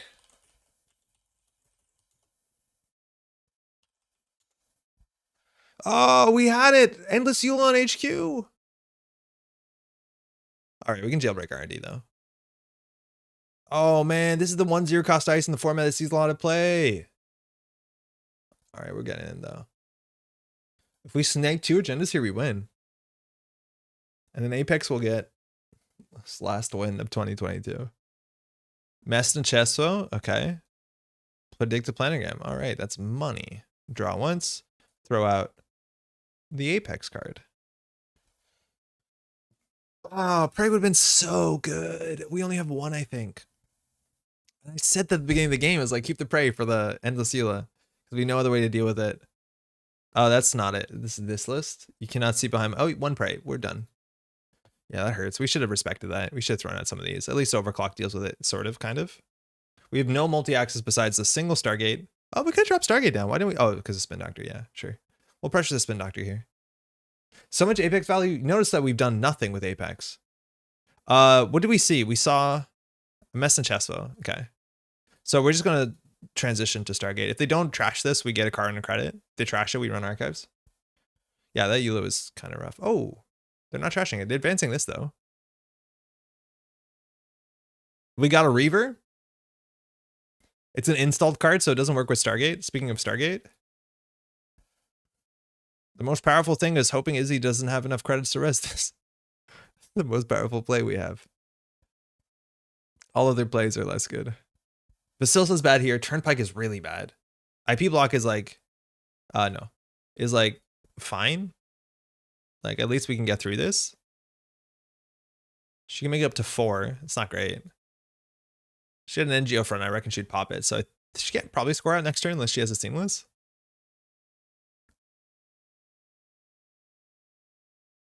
Ugh. Well, at least that's gone. It's really weird how Endless Eula is like the best dice right now. It's very unplayable for a really long time. 6 to just end the run wasn't good enough. All the subroutines though, kind of nice. Planogram, okay. She has another planogram coming up, right? Yeah. Whoa. Cool. Offworld? Oh, we're losing hard. Very cool. Okay, let's think about it. What's on top? DQ. Nice. 3 influence splash? Yeah, it makes sense. It's good. It's like the built to last thing. Like it's comparable to Seamless, but more flexible. I kind of like it. Seamless is 2 influence. I don't know. As a channel, I'm kind of, if you have Ice Wall and stuff that like gets more value from getting stacked, I kind of get it. Oh, okay. Oh, nice. So there's traps in there if it's all big deal. All right, we have a reboot. That doesn't solve anything. You see how all our card draw is so bad and we still have to get down in Aesops and still have to get down in Assimilator. Like none of this makes any sense. And they have 9 credits, so we can't even trace through IP block. Okay, finally we have an Endurance. We have a deck. We have finally a Netrunner deck. We have found our Endurance. The game is now a boat. People used to play Chisel. That's why Eula was so unpopular. I don't even think Chisel was ever that popular. I'm going to miss that. I don't know if Chisel was ever popular in Standard. Am I mistaking it? Like, oh, for a minute, maybe in like as a 1-up, I think was in the Virus Max decks, but I don't know if Chisel ever made it. Yeah, we're not going to win, but it's going to do something. Server 4, probably not the daily quest. That doesn't make a lot of sense.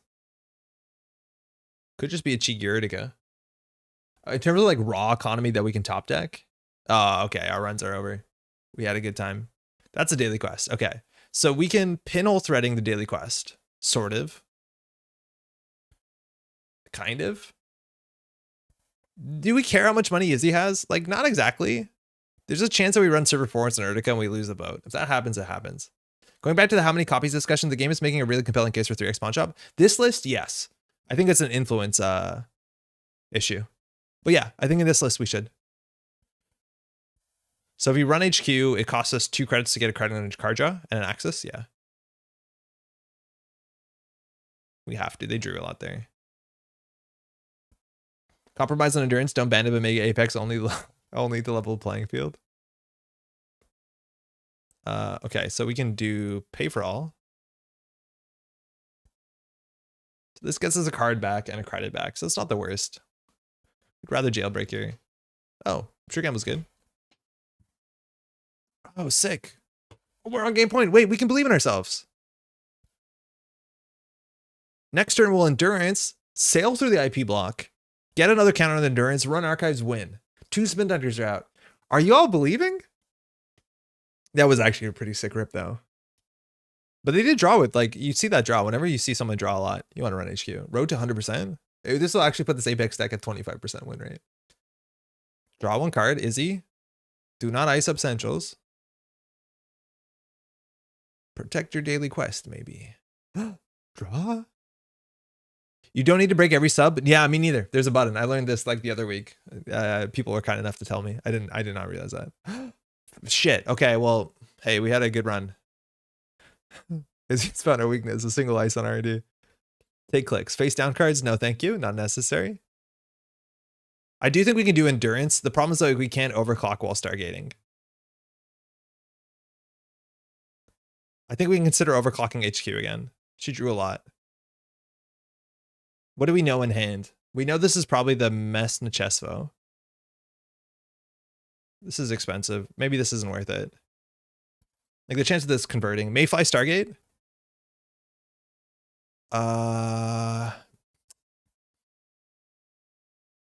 Maybe. Maybe that was right. Wait, what? Wait, that can't have been right.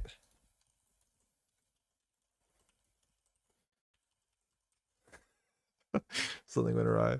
Yeah, I think we hit it twice. I might actually reconsider. Hold on.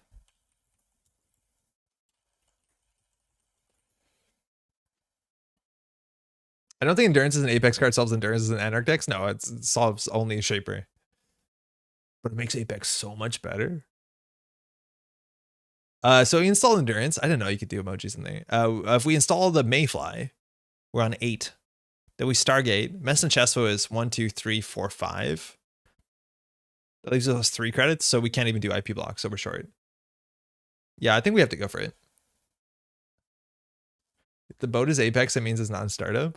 That solves 2 problems. Let's draw up. I don't know. We need some more money. That ain't it, y'all.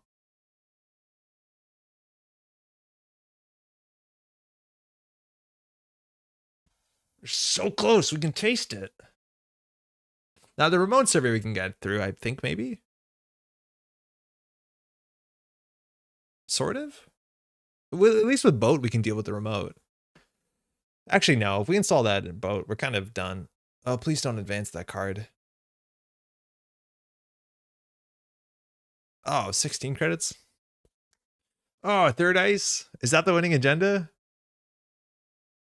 I'm going to install the card. No, I'm not going to use Apex. Boat is now Apex and costs 8 influence. Okay, hold on. How do we do this? We can go down to 4. We can Stargate. Mess and Chester will eat 2 of our bow counters. We're on 4, so Izzy has to trace a lot. That's going to be a problem that we can't Stargate again. So that ain't it. I think we do Mayfly, puts us at 11. Then we Stargate.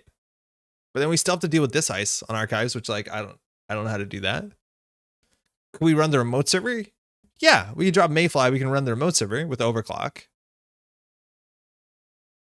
We're just like, you know, a fair few credits short. Fair few credits short. Message Chesel drops Izzy to 9.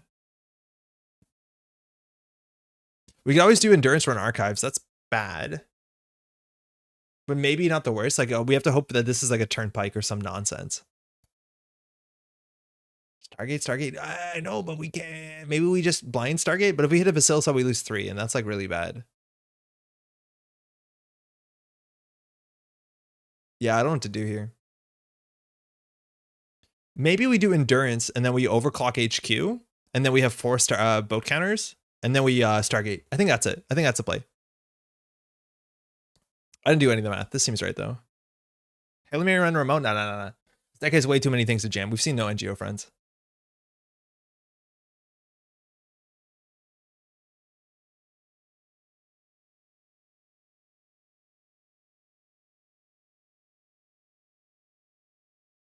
This is probably good. Oh, we found it. Now we just get our simulator. That's fine. Okay, we don't have Bologna credits, and now we Stargate. Can we pick it up from archives? Probably not.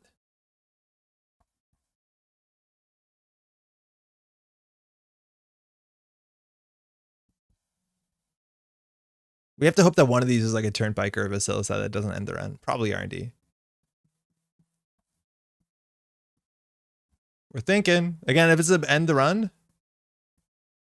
Okay. So we could go down to 0 credits and we can't run the remote, assuming this costs less than 9. It's pretty likely. Prevent down encounter doesn't do anything. We're not going to do that. Install Black Orchestra, no thanks. So we'll boat again. Seems good. Here we could trace, but that'd be bad.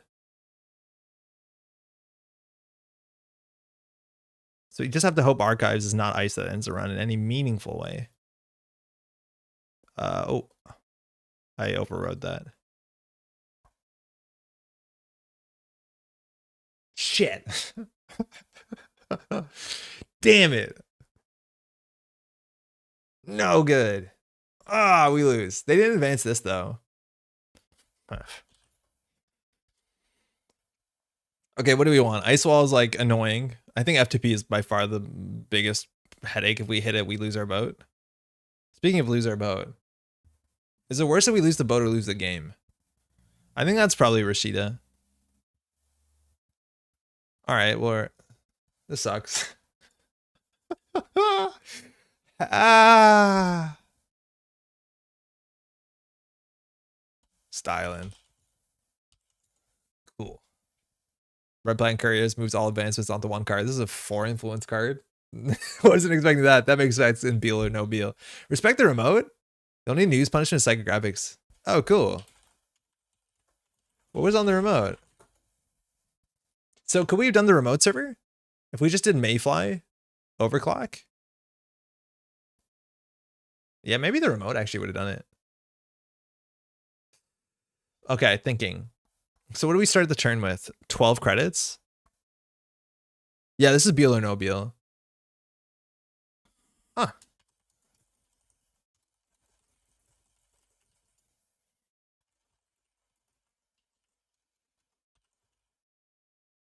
Yeah, I think we could have made the remote, right?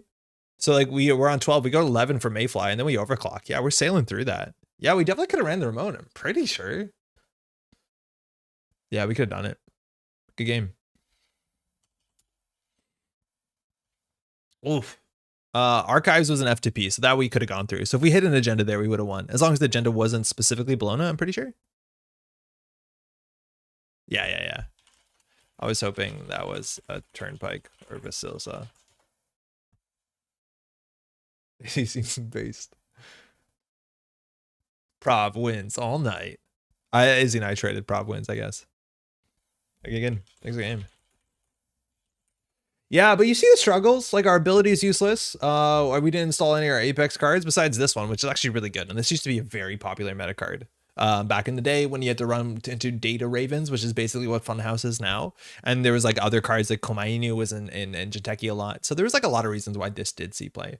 Modernly, I think you actually could consider playing it. I think you're seeing a lot of NBN decks, and this helps a lot into NBN.